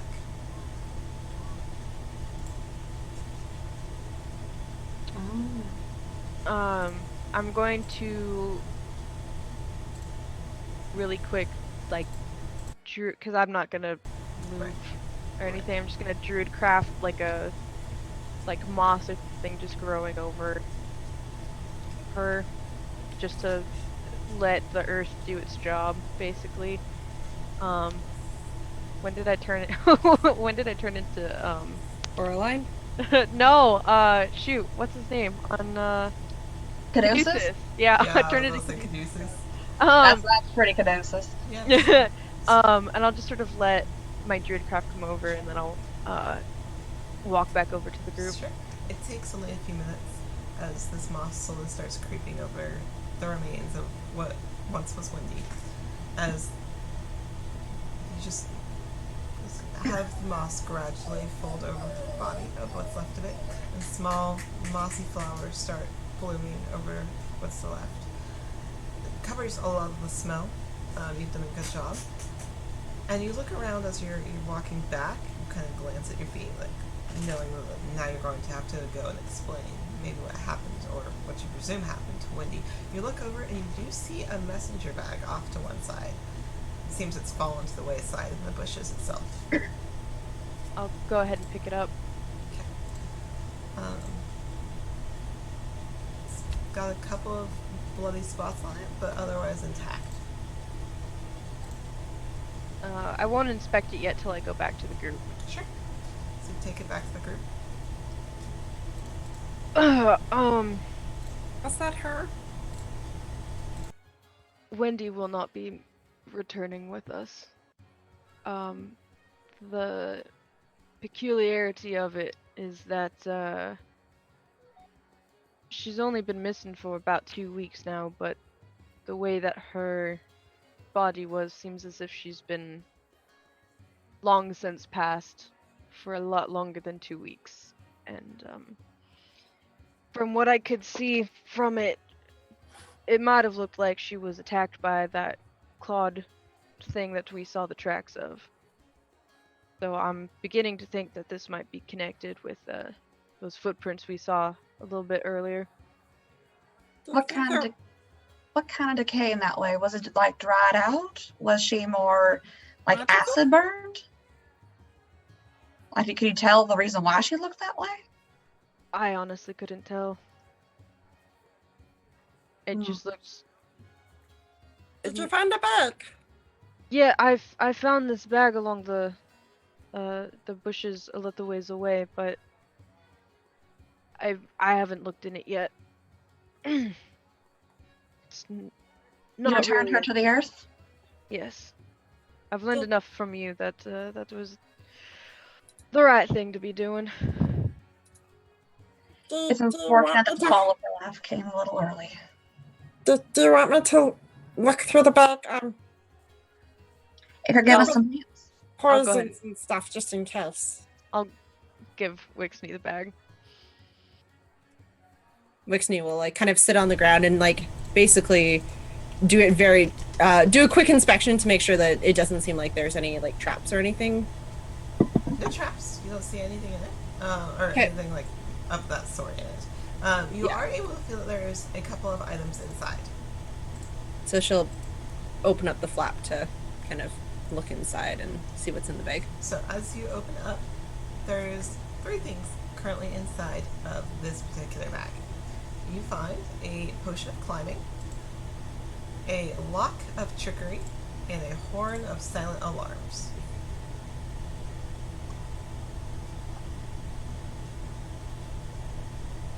Oh, Oh, Interesting combo.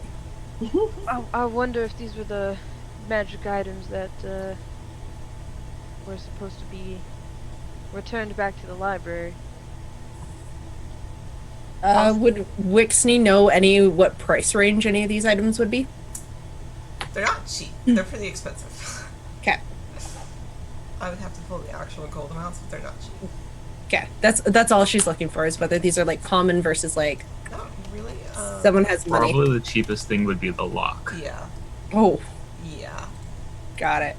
and that'd be like 100 or something. I don't know. Something like that, yeah. For clarification, a lock of trickery is a lock of this lock appears to be an ordinary lock and comes with a single key. The tumblers in this lock magically adjust to thwart burglars. Dexterity checks made to pick the lock have disadvantage. Ah, Wow. So, very good luck. yes. I kind of wish that we asked the librarian what they were taking, because we do not know if anything was stolen from this bag. there's that. We just knew that there was a smattering of things. I Yep. didn't think of that. Because if there was something very dangerous or very important and it was taken, Good point. Was there any sending stones in this bag? There was not. Oh, sending stones. so they obviously took the sending stone. Yes, the sending stone is gone, but it appears these magical items are still here. Unless Wendy had it on her body and it fell out in the attack or in a bush somewhere. Maybe we should just have a quick look at the bushes around just to see if the stone is there. If it was a struggle, There's that. If you are investigating, looking around the bushes, roll me investigations. I'd get an investigation. Come Oh, on, even above. that. Yeah, no, I'm Oh, kidding. That's a 3. Oh my god, I almost said rad. Aaron is Aaron's still sort of processing that he had to walk up to that, so he doesn't Yeah, that's really. understandable. The rest of you? I don't like the looks on anyone's faces. What is A this? 7. 7, 4. Abby. 13. Great. Oh, God. Hey, Abby, you get to be the 1. I hit double digits. Good job. That's Nice. new. So, as you're looking around, you all are looking in various bushes. A lot of things are weighing heavily on a lot of your minds as you're looking around. There's a lot of things that just aren't making sense or aren't adding up, and you're trying to put the pieces together. However, Abby, as you're looking around the bushes, you do find a sending stone off to the far right side that you guys have come up through. But I need you to roll me a perception check. Perception. I'm so good at that.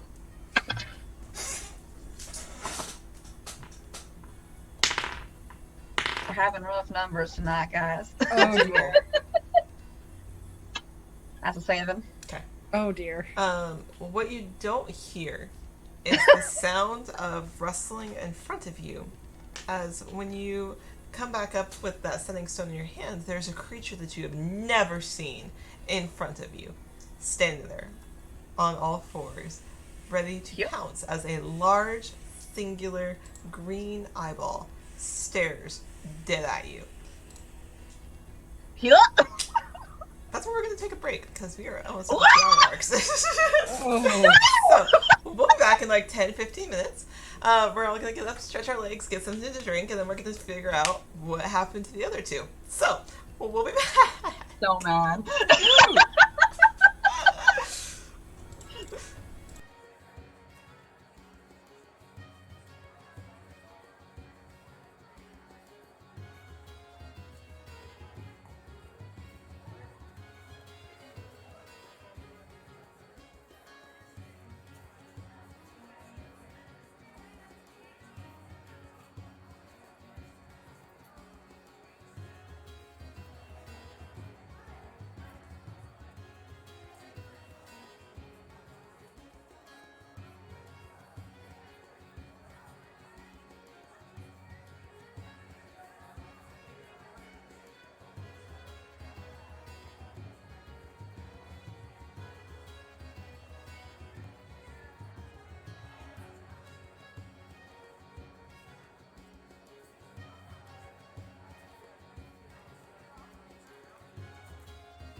We are live. Okay, so we are back. So, last we left off right before we went to break, which thank you all for letting us take a little bit longer break.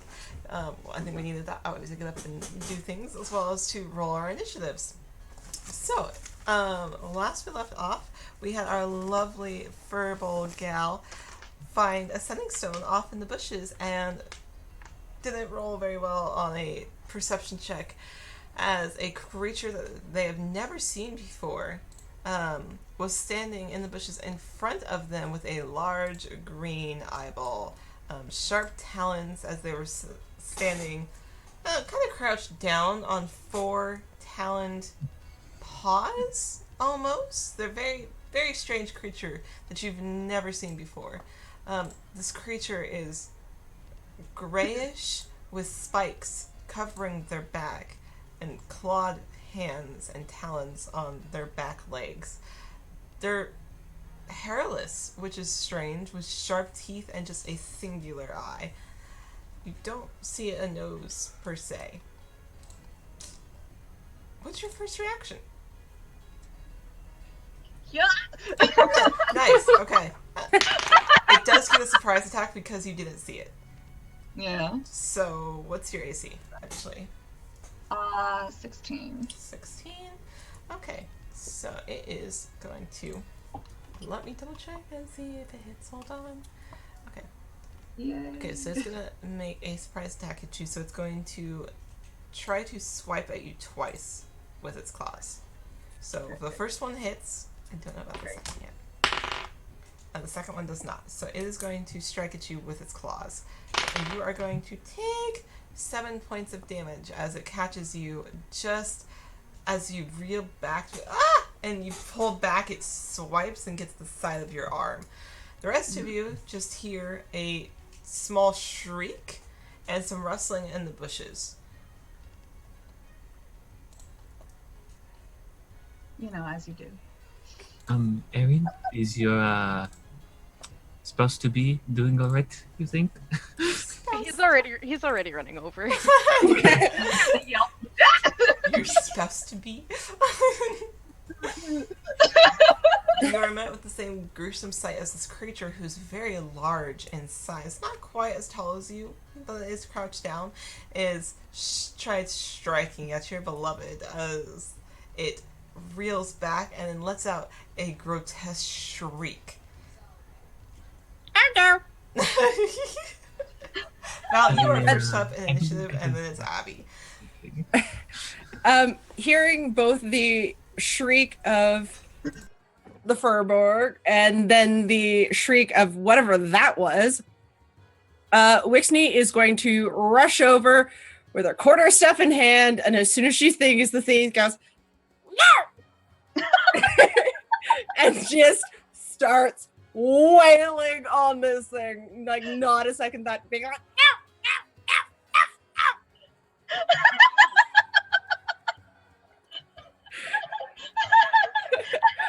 Hi, Abby. Okay, roll the hit. I'm just imagining Wishy yelling, "Bad puppy!" First one is a 15. Okay, that is not going to hit. Okay. Second one is a 25. That absolutely hits. Cool. For 9 bludgeoning. And then... sorry, I just have to remember key points again. And then I'm going to spend 1 key point to make 2 unarmed strikes as my bonus action. Okay. So... First one is a 23 That hits. for an additional 9 points of damage. The Perfect. second one is a 17 That hits. for a total of 9 more damage. 9 more damage. Awesome. Damn. And just the whole time, Wixney is just like with her like quarterstaff and then with her hand being like, So you seeing as this goblin, very much without fear, without a thought, just run up and really start defending the friends that they've had in this short time that they spent together. Just, no, no, no, no, no. And then we move to our Furbolg, who is standing there witnessing their their new goblin friend just yelling no, and beating this creature with a quarterstaff. Love that. Love that so much. It's pretty great, actually. Yeah. Hathor's gonna like just backpedal, and she's gonna spin around, and she's kind of like sway her arm out and cast Bless. And there's just gonna be like this like chill kind of autumn breeze feel that rushes over them for each of her three companions. Like, you help me, Lord. Help, help, help. Just breeze, and now you all are blessed. Blessed. Perfect. What is bless a D4? It is a D4 added to attack rolls or to saving throws. Perfect. Or you Also, Din, you still have the Bardic Inspiration.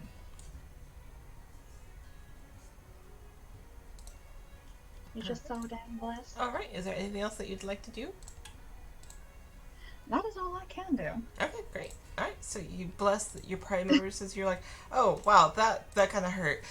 Bless as you watch your goblin friend continuously beating this creature.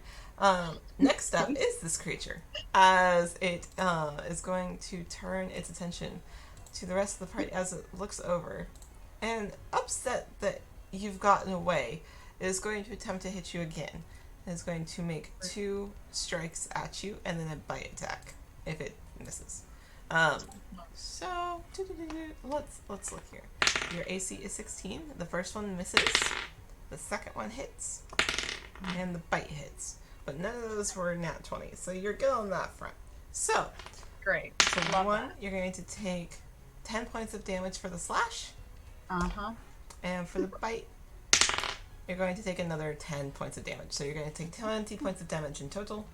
And it is going to use its movement to actually back up further into the woods. So it's moving its entire 30 feet of movement into the woods. And then next up is our lovely Dian. And it just kind of slashes it out in anger and makes a quick chomp and then retreats backwards. Aaron's gonna start running up towards it and is taking out his great axe and is basically like, "Not on my watch. You ain't hurting my beloved," and just hit at it. And take a big swing. Also, with a bonus action, I would like to rage. I just saw that thing try to fight my way. All right, Get it. rage, boy. It's not rad rage this time though. Not rod rage. Not rad rage, but it is rage. Much rage. Much rage. That is a natural 20 to hit. That will absolutely hit. Yes. Do you want me to do just double damage dice? Do double damage. Okay.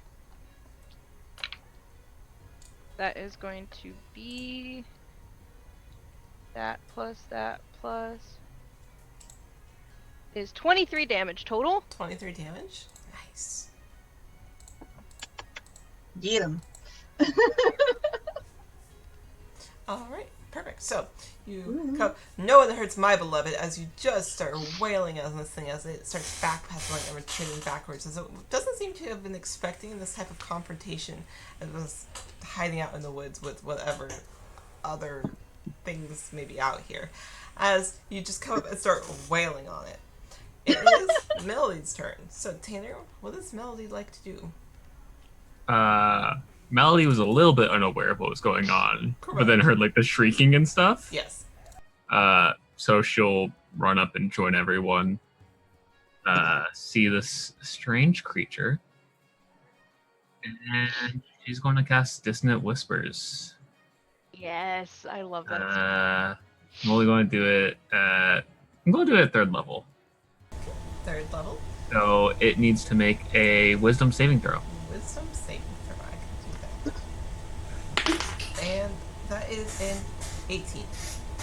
That succeeds, so it takes half as much, I So think. I thought it was still half damage. Just making sure real quick.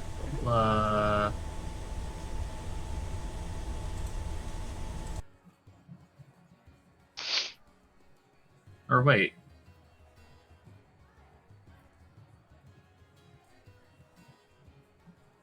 Oh no, it takes nothing. Oh, okay. I honestly thought it also took half damage. Really?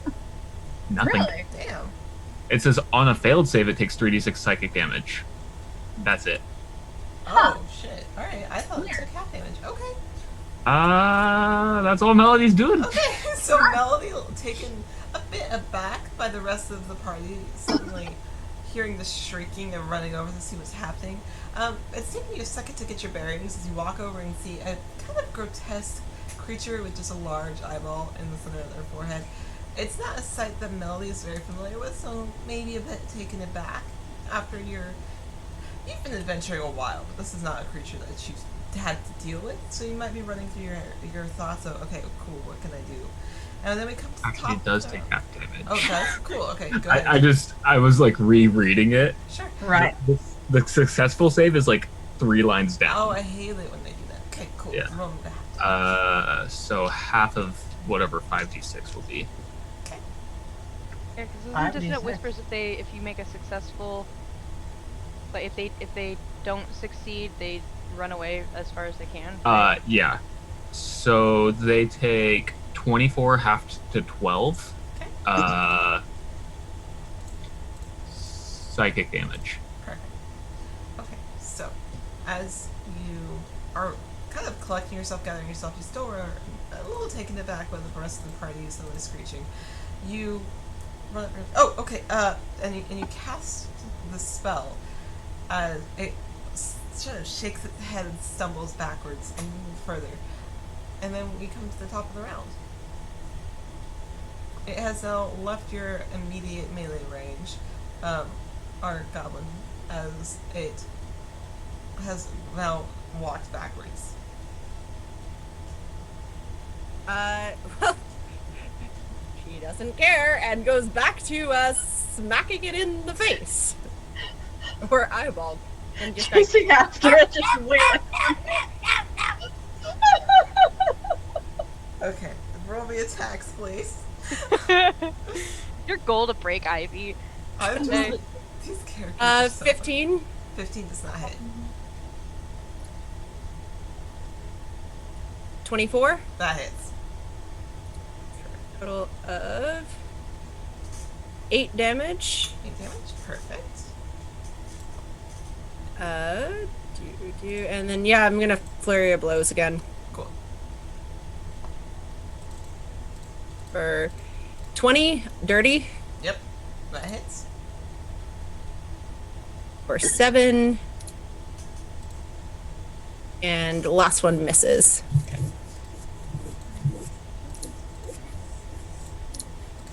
Alright, perfect. So, will you please roll me an athletics to see how far you can jump up to hit it in the face?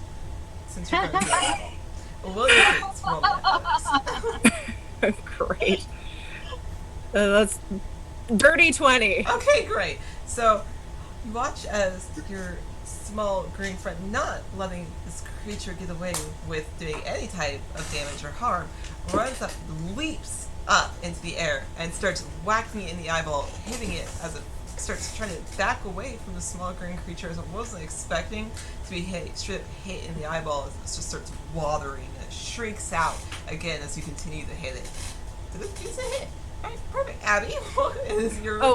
And oh, just yes. she's gonna use drunken technique, which I can gain the benefit of the disengage action, and she's just gonna move like 10 feet back with her like holding her quarterstaff. Ready to And just swipe going, it. no! Nope. Stay. I think I just broke Abby. It's so hard to do.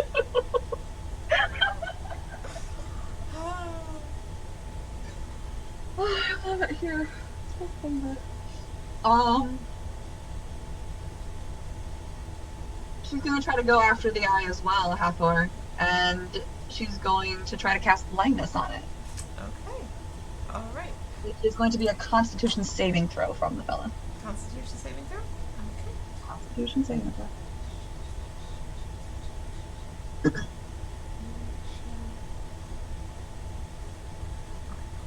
I want to make sure this doesn't have any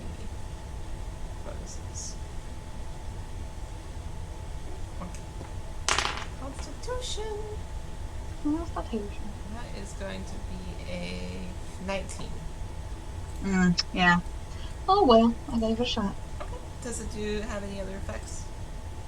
No, it would just give it the blinded effect if it worked. You watch as its eye is watering and you attempt to cast that blindness spell, but it just doesn't seem to quite connect as it's maybe it's just too watery as it continues just weeping. You can't quite tell, but doesn't Just quite connect. weeping. Yeah, perfect. However, it is its turn, and as it shakes it off and kind of blinks back that tear, it is going to look at the small goblin who has made it cry in the first place.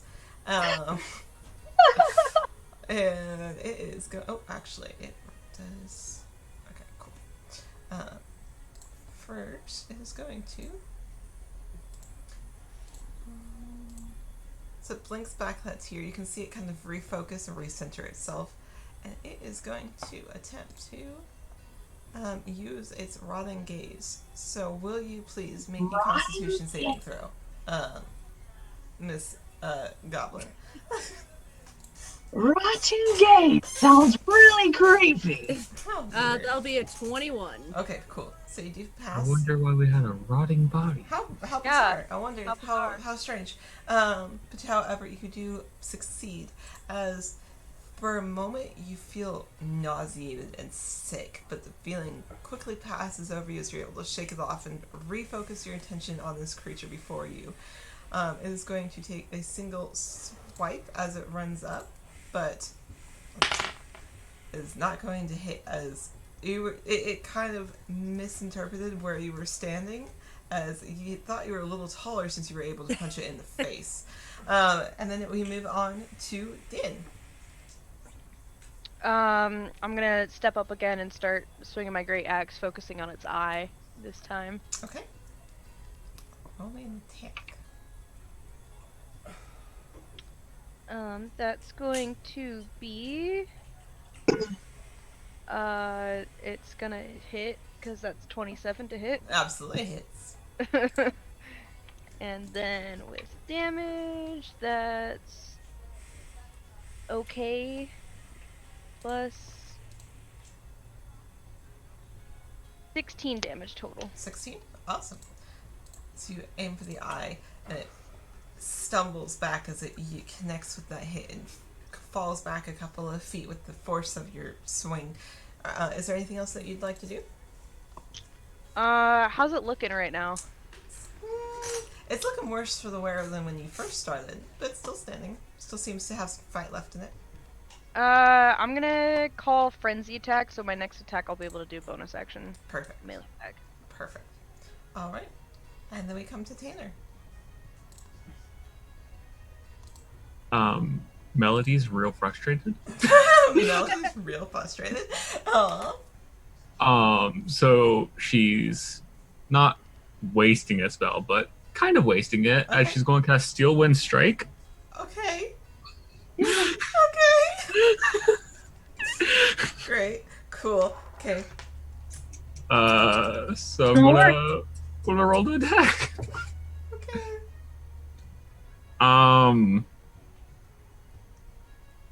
Does a 17 hit? A 17 does hit.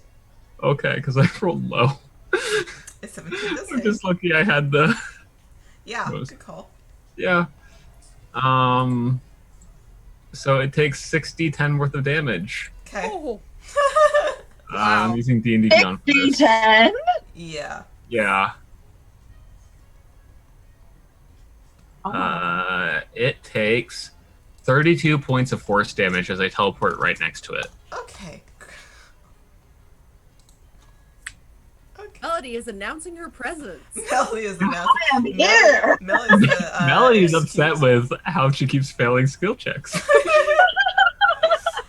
Okay, so you suddenly see Melody with almost like a grunt of frustration as they're just frustration in their face. And suddenly they appear next to this creature and strike with the force and ferocity that you have not yet seen from Melody, as they just strike it square in the eye, as it screeches out in pain.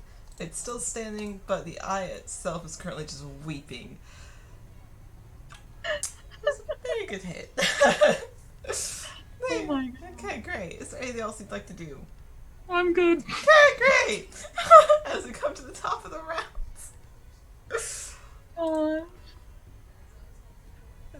I'm mightily impressed by Melody's ability. Wait, Wait. like Can I bardic inspire Wixney? Yes, you may. Like, you saying me that is a bardic inspiration for you. It's a D10. oh, Oh my god. D10, and that can be used for Attack rolls, ability checks, or saving throws. got it. All these Beautiful. ability checks that we're failing. Yeah, we might need that eventually. Being very impressed by Melody and being like, ooh, that's fancy. Wixney goes back to wailing on this guy. That's fancy. I'm gonna beat it to death. He's a very simple, methodical way for this. So first attack is 20 dirty Okay, that hits, yes. for 8 damage. Okay. That one does not hit, Okay. because that's an 11. That does not. And then I'm going to spend a key point, and again, Flare blows it. Okay.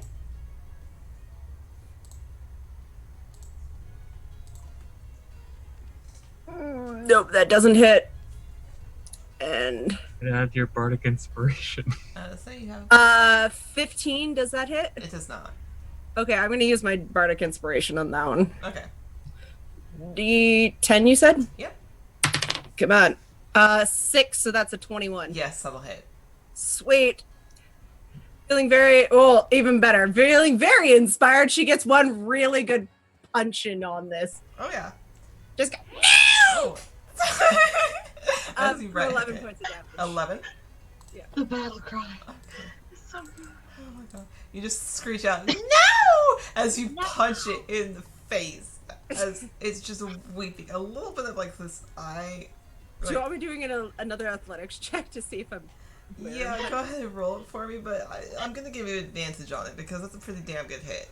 I don't... Well, that's a dirty 20 to Bet. start off. Okay, alright, we can just leave it at that. But as you jump up, you just screech out, "No!" as you punch it square in the eyeball. It's just, it's closed its eyes, goop and eye, like, is just dripping from it as it's just crying and shrieking out. Is there anything else you'd like to do? Well, why not? We're gonna just Fury of the Small this thing, too. Okay. Let's go! Let's go! So once per short rest, you can deal an extra 10 damage to a creature with a size larger than yours, which I'm assuming it He is, yes.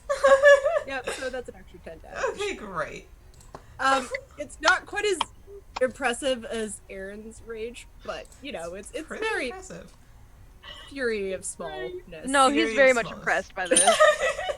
Okay, so it's Melody is also very much impressed. It was like, oh, damn, the adventure skills could use something like that. All right, Abby, you are next up.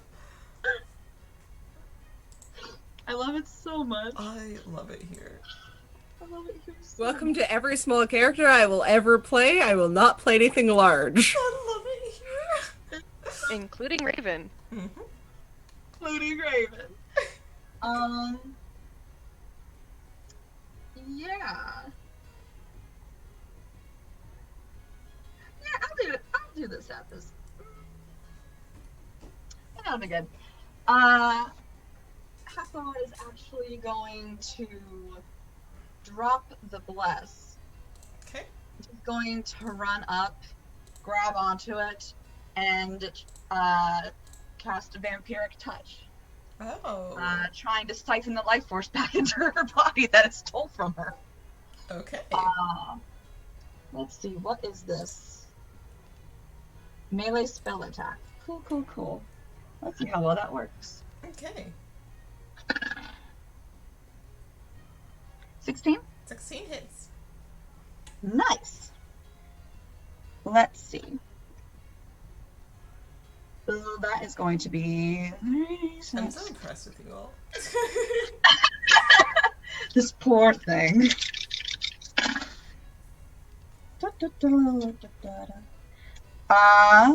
So that is going to be for this round just 12 points of damage, but then she's going to siphon 6 of that away for herself. Okay, And give perfect. herself 6 points. Okay, perfect. All right, you do so, and then it is its turn if you are done.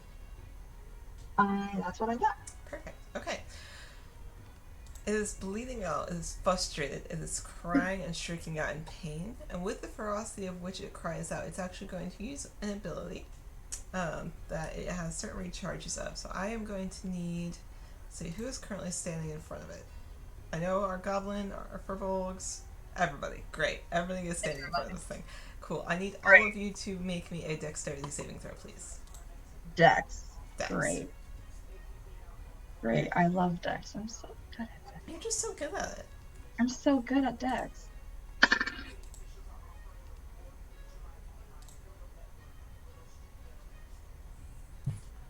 Oh, Din, don't do that.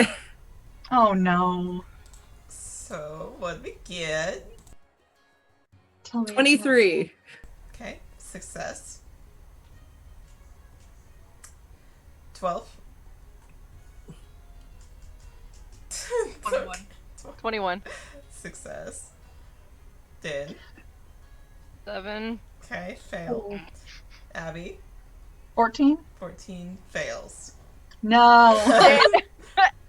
So, I'm going to roll the damage. Those of you who succeeded are still going to take half damage, but let me figure out what damage this is going to be. Hold on. Love it. Okay. It pays off to be small. It does. Alright, I need a dice roller. Why did I not open this earlier? Okay. One second here. You guys are doing so well though, for the most part. Except for this moment. This moment right here may suck. This one might suck, but we'll see, you know? We'll see. Hold on, rolling dice. We'll find out. Okay, well, that wasn't as bad as I thought it was going to be. So, you know what? It's fine. Let me do some calculations here. Fine, it's just trauma. It's fine, it's just trauma. So, the two of you who failed are going to take... Hold on, I need to figure this out. Hold on. Ugh, damn it. Can I say You that said one it's more yelling out, right? Yep. Okay. As just like Go for it. just like as his reaction, not like my actual reaction in the Right. game, but just Of his course. physical reaction, Mhm. is whenever it shrieks out, because he's like right next to Hathor, he'll sort of like cover her really quick. And as you do so, you cover her real quick. You can just kind of stand there. My whole thing froze. I just came unmute. Oh no. Oh no, we lost Tanner. Better. All by myself. Tanner, I love you. Okay, so those of you who fail, so our two lovely furbolgs, you are going to take 34 points of fire damage. Oh my lord. And the two of you who succeeded are going to take 17 as it blasts out of its shrieking mouth a cone of flames that encompasses the entirety of you. Heck. Yeah. It covers us in flames. Yep, for a split second, and then it fades away, but you're still taking 34 points of fire damage. Oh, I'm dumb. I have advantage on dexterity saving throws that against effects that you can see while not blinded, deafened, or incapacitated. So I could have rerolled that, but okay. Oops. Oh well, it's too late for that. For the next time. Tanner, if you need to leave and come back, you can. Okay, great. So our thing is going to shift for a second here. And we will see, where do we all go now? Gasp. Yes. I like how they just froze entirely on stream. Like, look at that cute face. It's so That's good. pretty good, cute. That's a pretty good face. I'm not gonna lie. Let's screenshot that for posterity. I was going to say they did better than the last time I froze, in which I'm pretty sure I had the worst expression. You're like, They look contemplating of like, okay, I'm deciding my next action. I'm deciding my next Right. action as I'm frozen here. Okay, but it is Din's turn. So, Din, you get to retaliate after this flame has covered you and your beloved. And stings, it hurts, it's fire, but... Oh, there we go. Now we've all shifted. There we go. There's the giant shift. There's the giant shift. There we go. We'll give it a second. We'll just be messed up for now. That's okay. It's fine. We're making it work. we're all screwed. That is quite Oh shoot, sorry. No, you're fine. If you can hear that, let me mute that. Sorry. You're okay. I do that with everybody's phones. If I hear them, you're fine. My bad. Let me see here. Love that though. Shoot, I can't do that. Okay, yeah, I'll just hit it again with the great axe. Okay, I'll save roll, the other stuff for later. roll to hit, please. Sure. Who's all taking damage? All of you now. All of us have. Cool. Because 2 of us took half, and the 2 of you took full. That's right. I knew I was reading something. I know for the first time, everybody's taken damage in one of my fights. What? I know, right? Shocking. Especially That's a 27 to hit. 27 does absolutely hit. Can I add a bardic inspiration to damage, or is it just the initial roll? It's Just the initial. roll. Okay. In that case, 14 damage 14 total. damage. Ooh, look at you. Nice There's hit. Tanner. And with my bonus action, because I forgot I had this, Mhm. I'm gonna swing again. Okay, perfect. Swing at Tina. Tanner. That's back. 20. That's 28 to hit this time. 28 absolutely hits. Woo! Let's see, who's Tanner now? Because all of our camera shifted. Like, well, 3 of our camera shifted. Who's Tanner? It It looks like I'm Tanner. And surprise! A surprise! Oh no, We're all no, playing those characters. I Oh, was saying, no. there's only 2 of you that moved. only 2. Which is better than what it normally is. So we'll No, just, it's we'll true. just move you back. Oh, I'm playing a goblin now. Oh, okay. Okay. You're like, Very oh, okay. ferocious goblin, thank you very much. Val, I'll just send you Melody. It's fine. I'll just inspire everyone with my beautiful words. No word. You already do that. It's okay. I know your whole There's technique that. is that, isn't it? Or no, it's cool D&D ideas whilst hiking. Also, My D&D hiking thoughts, yes. You love the D&D hiking I fun. do love the D&D hiking thoughts. Okay, perfect. All right, Dan, what was the Okay. damage you rolled? The damage on the second attack was 13 damage. 13 damage. Perfect. This thing's not looking great. You guys are doing a good job. Alright, perfect. 13 damage. Okay, cool. Alright, Melody, it's your turn. You came back just in time. Just making sure I took half damage from You the. took 17 points.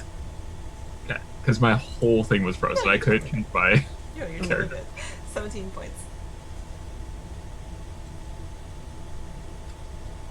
She just was like, that really hurt? That is very rude of you. As she's going to stab at this creature in the eyeball. No. Okay, roll the hit.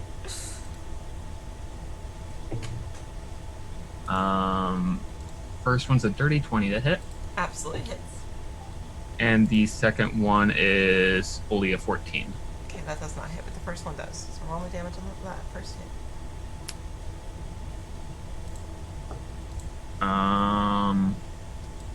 And she's using one of her flourishes. She's going to do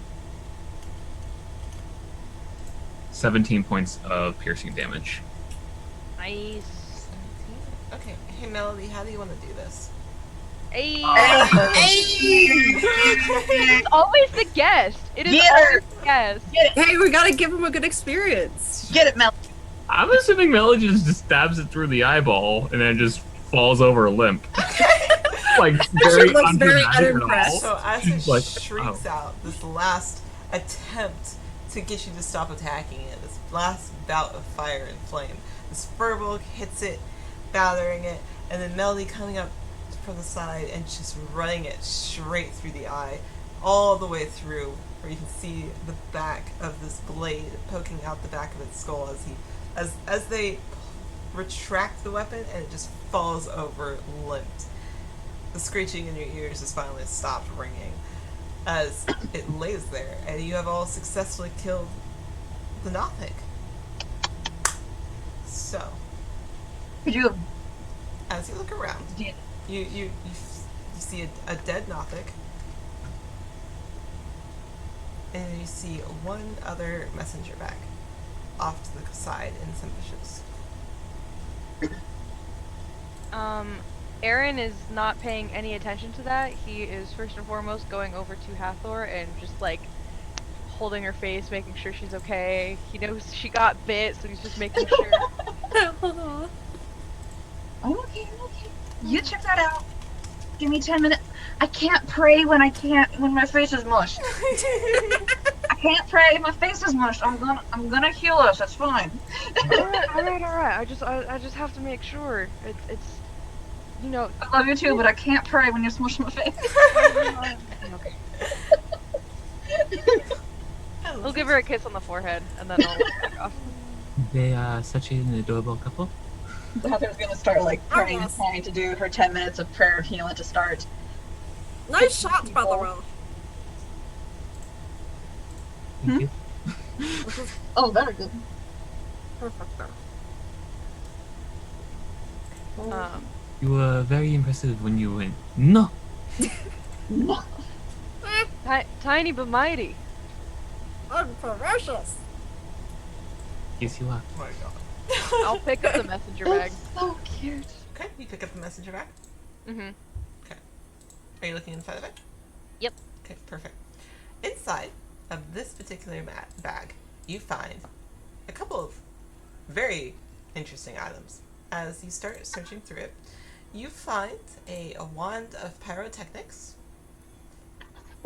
You find boots of elven kind, and you find a Moontouch sword. Oh, Moontouch. Ooh. Never mind. Moontouch. I was thinking Moonsicle. Not Moonsicle. Not a Moonsicle. Moontouched.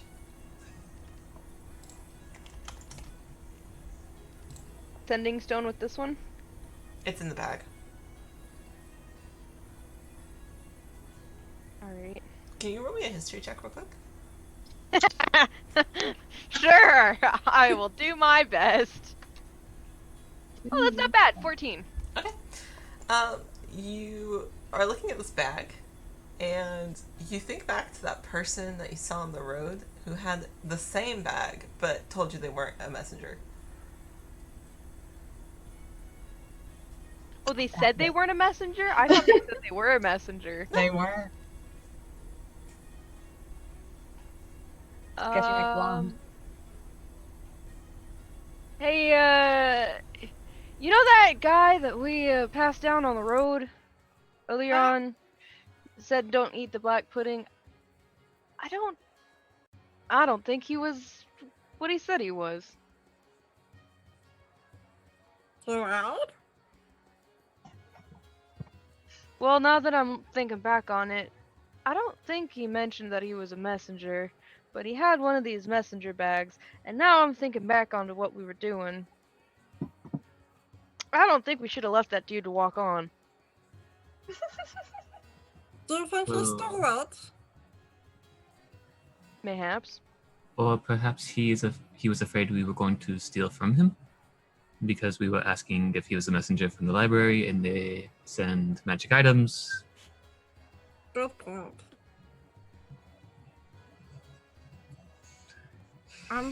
But we still... Is there any way to match a sending stone to a person, or is it just nondescript?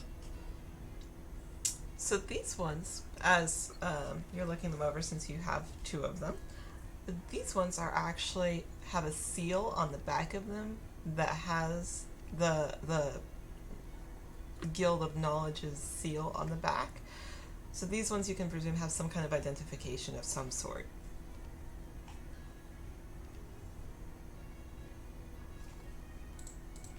I mean, we could try tracking that one person down. I can't guarantee anything, though. might be worth it if we don't find anything else in the bushes. So as you're looking around, you do not find another messenger bag, but you do find the other two adventurers, both deceased. Oh no. If they had stolen the messenger bag, I can take one of the messenger bags and disguise myself and pretend to be a messenger. And if he attempts to rob me, The only problem is I think it's been at least a little bit. They've got quite a ways of a head start. Because I could also disguise myself as well and look like a messenger. But I think we're going to have to catch up to him first.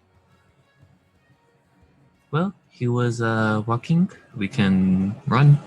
Oh! I have a patch!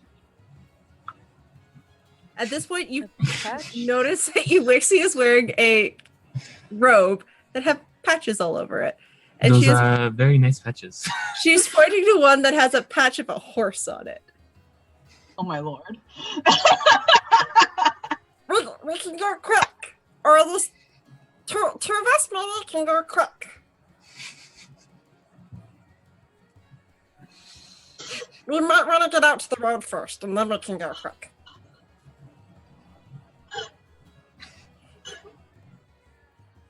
I think you Gotta broke go Tanner. I just thought, like, we gotta go fast, but gotta go quick. Quick, go fast. Gotta go quick. Oh, and does anyone need a healing potion? Got a patch for that too. Hathor is currently doing prayer healing, so it depends on how you guys feel after that. That is a very impressive robe you have there. If it has a horse and healing potions and such. It got a lot of useful things. Great for weird situations. 'Cause I got some rope and a pole, and I think I got a ladder on the back. I love Well, them so much. I guess we can say that you're well prepared for any situation. You gotta be. When you're protecting people, you never know what you're gonna get into. Oh my god. Okay, so you're going out to the road. I'm gonna say, Dan, you probably do Druidcraft on the other two remains, correct? Same as the first. Okay, just to note that, and you do so. And both of them, along with the first, are basically given back to the earth. And the creature is dead. You could probably lose the body. I don't think anybody's gonna come along like this far deep in the woods. And you're able to go back out to the road. At the end of 10 minutes of prayer, everyone's going to take 17 points of healing. 17. 17 points. That's all the damage and not. Yeah, I was gonna say, like, Wixie is feeling great now. Oh, was that the number that you guys got? Yeah. Yeah. Oh, you and I got I hit thought it was with overkill. I thought you only got like 14. Nope.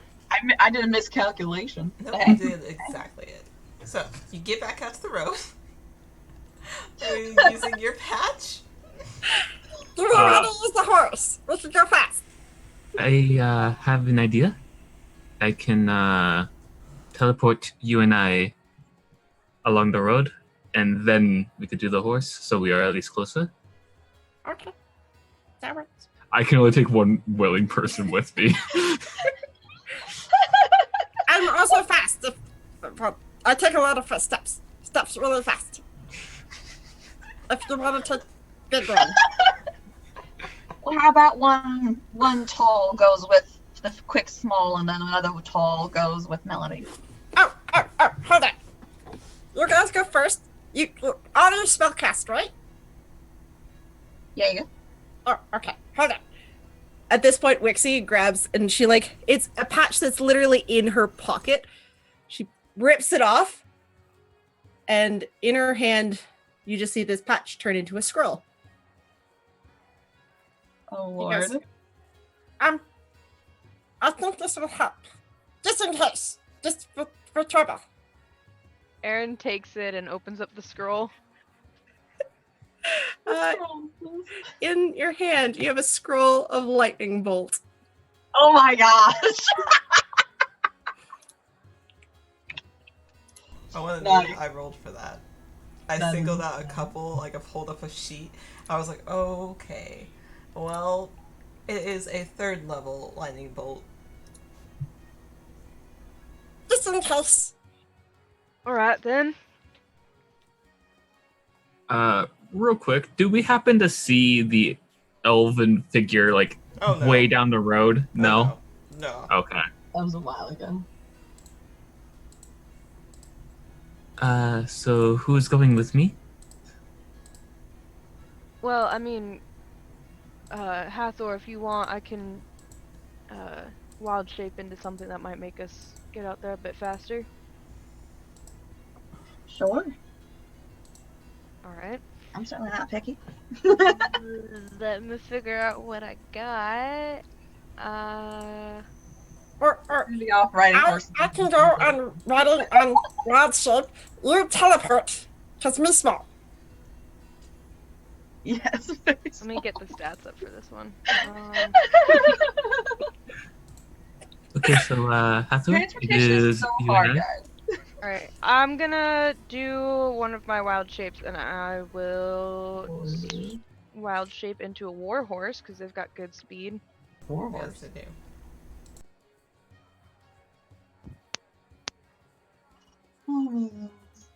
Okay. Wild chip into a warhorse. Are you Do taking you someone? want second horse? Yeah, you technically have 2 horses. If you pull the patch off. Do we My- want my second thought- horse? If I take you with me, then we could pull off the patch once we teleport. Or you could ride the horse and try to catch up. Heather? What would you like? Are you riding? I think I'm gonna go with Aaron. You almost said So- rad. I saw I it. almost said Rad. I saw it. Okay, Melody, we got. I started going for the R and I'm like, no. There's an E before that R for Aaron. So Wix, it is you and I. Alright. So Melody's going to be casting Dimension Door. Nice. So bad. She could cast it several times if need be. Really? Oh my Yes. God. Just great. Alright. He cast Dimension Door. That's 500 feet down the road. Yep. Oh, that's a lot farther than I thought. Yep. Yeah, 500 feet? 500 feet. Yep. And then if I don't see the elf, I'm going to cast it again. If I don't see the elf, I'm going to cast it again. Oh, okay. Damn. Alright. And if I still don't see the elf, I can cast it again. Oh, you fancy. You got some granite powders. After the 3rd attempt, you do see him off in the distance. After the 3rd attempt? Yeah. Okay. So that's 3 spell slots of Yeah. Dimension Door.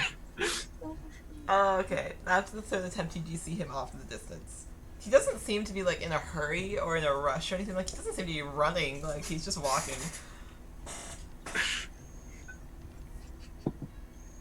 We wait for others or go stealthily behind. And then our lovely warhorse, Din. What's your movement speed? 6 feet. Okay, so you are galloping along behind as you are watching these 2 boop boop boop teleport along the path. By the way, that's 1,500 feet in 20 seconds. Yep. So I was like, oh, I got this. Like I can pick the one willing creature and teleports very far down the road. And Trixie looks very impressed with this. Like she's like, ooh, like this is cool. this is how you travel. A new level of speed. And you are able to gallop behind quite a bit, but eventually you are able to catch up and also see this elven person off in the distance, just kind of strolling. I'm assuming Wix and I have just been like stealthily following, Yes. like 100 feet behind or so. Yeah, he has not noticed anyone. He does not seem to think that you all would be there anyways. His perception was not high, we'll put it that way. I rolled a 5.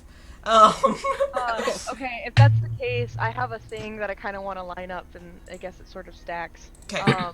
Tell me what you want to do. I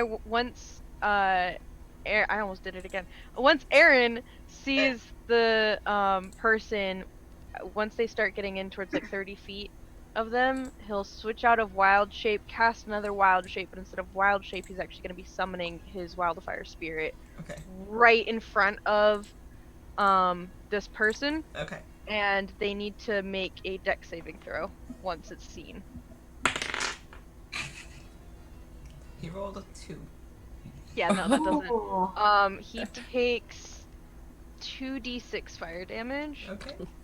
That's 6, We don't 7, that's even know 8. if he actually did steal or not. Hey, it's a great way of getting him to stop. Forget Yeah, the he's no idea burning what's bush. going- This is like a burning fox. Like, come on, guys. Yeah, the wildfire spirit that gets summoned and basically bamps right in front of this guy is just this glowing, like, I wouldn't say iridescent, but it doesn't look like flame, Right. but it does. It's sort of this ethereal sort of thing, and it's a fox. It's a fire fox. And yeah, and it takes These are the jokes. 8 fire damage. Okay, so as you do so, you hear him call, "Whoa, whoa, whoa, whoa, whoa!" As he's kind of putting out the flames that are on his coat and his shirt. He's like, "Okay, whoa!" But he looks a little baffled and confused about what this is. Like he's not dealt with fire creatures often. And he's like, "Whoa, whoa, whoa, whoa! Good puppy." And then it's I don't know if you would let me normally it needs the initiative thing. It's the same initiative as me. You can go ahead. We're not in initiative, so I'll let you. Okay. Cuz he's still 30 feet away, he's going my fire fox is going to do fiery teleportation and see if it can teleport this creature closer to or the person closer to us.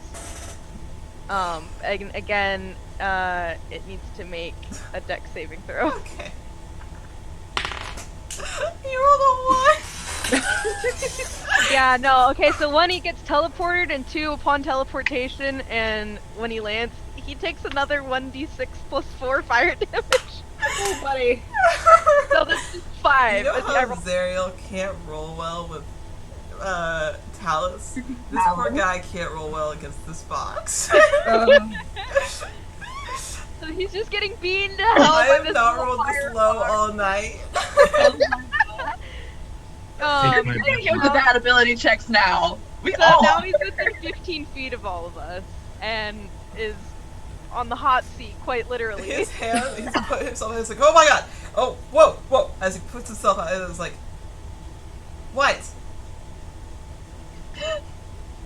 I did not know that we were going to take such a direct approach. We were just wondering where you got her back. What? You We're put me back. on fire to ask about my bag? Well, I only lit you on fire because I know that bag ain't yours. How Look, exactly do you know that? Shush. Same exact bag. Watch. Open up that bag. Show me what's inside that bag.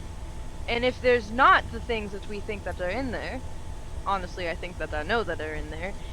If they're not, then I'll let you go, and I will heal you for your pain. what do you think is in here? Drugs?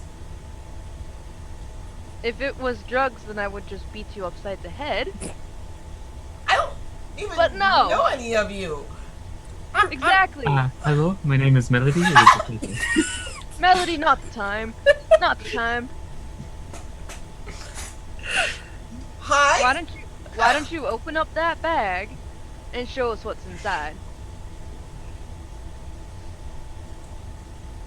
Wait, I'm sorry. What authority do you have at all to do any of this? The authority given to us by the fact that this is our mission to reclaim these bags, originally to reclaim the messengers that were supposed to be sent on their way. Obviously that failed, since there was a creature in the forest. But I see you have a bag that is the exact same kind that my messengers were. What do you mean creature in the forest? Long story, I'll tell you afterwards. Chrissy, what's your name? You're ruining my intimidation. No, I am trying to Sending stones. intimidate slightly. Sending stones. We found the library. We'll ask him. No. Oh, okay. Right. As he's looking around, just now very confused. My name is Isidil. Hi. Where'd you get the bag? Look. Finders keepers. Nuh-uh. Finders keepers means that is not your bag. It's not your bag either. Yes, but we were Actually, hired to we are- retrieve it. We are charged with retrieving it back to where it belongs to, and since you have that bag, I have a mighty need in taking that back. I'm definitely trying to do intimidation. I don't know if you want me to roll, but Yeah, go ahead and roll for me. it's like he doesn't have as good as an intimidation as Rattleford does. No. Oh, dirty 20, doesn't matter. Woo! Oh, alright. He didn't roll poorly that time, but he, yeah, alright. So, you say this to him as he's like, okay, alright, look. As he starts taking off the messenger bag, I don't know why you want it, but if it means that much to hear, like, it's not worth any of this. As he just gestures to the group, where he now has little burn marks on his shirt. The fox kind of hisses at him. I thought you were a good puppy. Wixney like goes up and takes the bag. Thank you. Right. Oopsie, you should probably check to make sure that there's items in there. Every time I tried to, like, I was reaching to unmute, one of y'all would just go again, and I'm just like, dies. You are very welcome. What does Wixney see in said bag? Okay, so inside you see a potion. You're not quite sure what that is. It is a potion of speed. You see a ring of mind shielding, and you see a spell scroll. Do I see a sending stone? Stone. You do see a sending stone. Does it have the emblem on it? Yes, it does. Yep. Yes, it does. Thank you. You didn't take anything out of the bag? I didn't take anything out of the bag. Insight check. I was about to. You can roll to insight. Check him. I mean, Hey, time to roll above a 10. Come on. You got this, guys. I'm gonna use my bardic inspiration on this. Okay, you start bardic inspiration. 28. It really didn't need it. Hold on. I need to math. I didn't. Hold on. So 18 plus 28. that plus. That's a 29 on the inside. Oh my god, you guys. He's y'all lying. so wise. He's lying. He's lying. Straight up. Melody's gonna try to intimidate him this time. Okay, Is it- what does Melody say to intimidate him? She kind of just like squats down in front of him. I know that you stole from this bag. If you did not return what is in there, then I cannot guarantee your safety. While she's saying this, Aaron is just walking up behind, just towering over Melody. So this dude's looking at Melody as she's saying this, but behind him is just this towering fucking furball with these giant antlers. Soft face. Melody, roll me intimidation with advantage because of the help that you're getting from your full friends. That's a nat 20 for 27. Yes! Yes! Ah. This is the quality content you signed up for, people. Okay. Alright.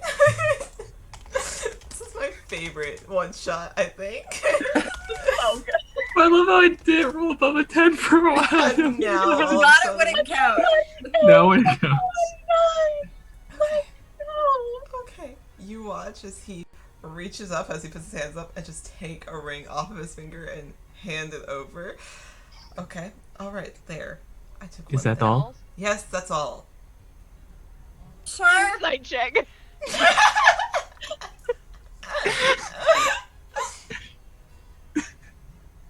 I guess I'll roll for insight. I'll roll insight also. That's a 21. That is a 25. Oh my god! Poor fella's never gonna. At these lawyers, like, are you Are lying? you lying to me? He's not lying, but it's all. Okay. Okay. Oh my god. Thank you for your cooperation. Right. Can I go now? I mean, he hasn't technically broken any laws. Oh my god. I think he can. I think it's fine if he goes, but just keep an eye out. Right. We'll be watching you. You should probably not lie when there is 4 intimidating figures and a fox that is on fire near you. I think I've learned Just that in the lesson. future. Yeah, thanks. I appreciate that insight. I'm gonna go. As he quickly starts power walking away. Just okay. I'm just gonna get away from this group of people. The ring that he handed you when he took it off is a ring of jumping. Okay. Eventually, the 4 of you are able to return to our lovely lizard folk librarian and return the items and explain what has happened. And you do get your 150 gold, and she throws in an extra 50 for returning the items instead of taking them. So you are rewarded for that. You kind of inform her about this individual, and she takes a note of that and has put him kind of in a list of people that may do harm to other messengers, and we'll be sending that out to the rest of the libraries, and so he'll never get away with it again.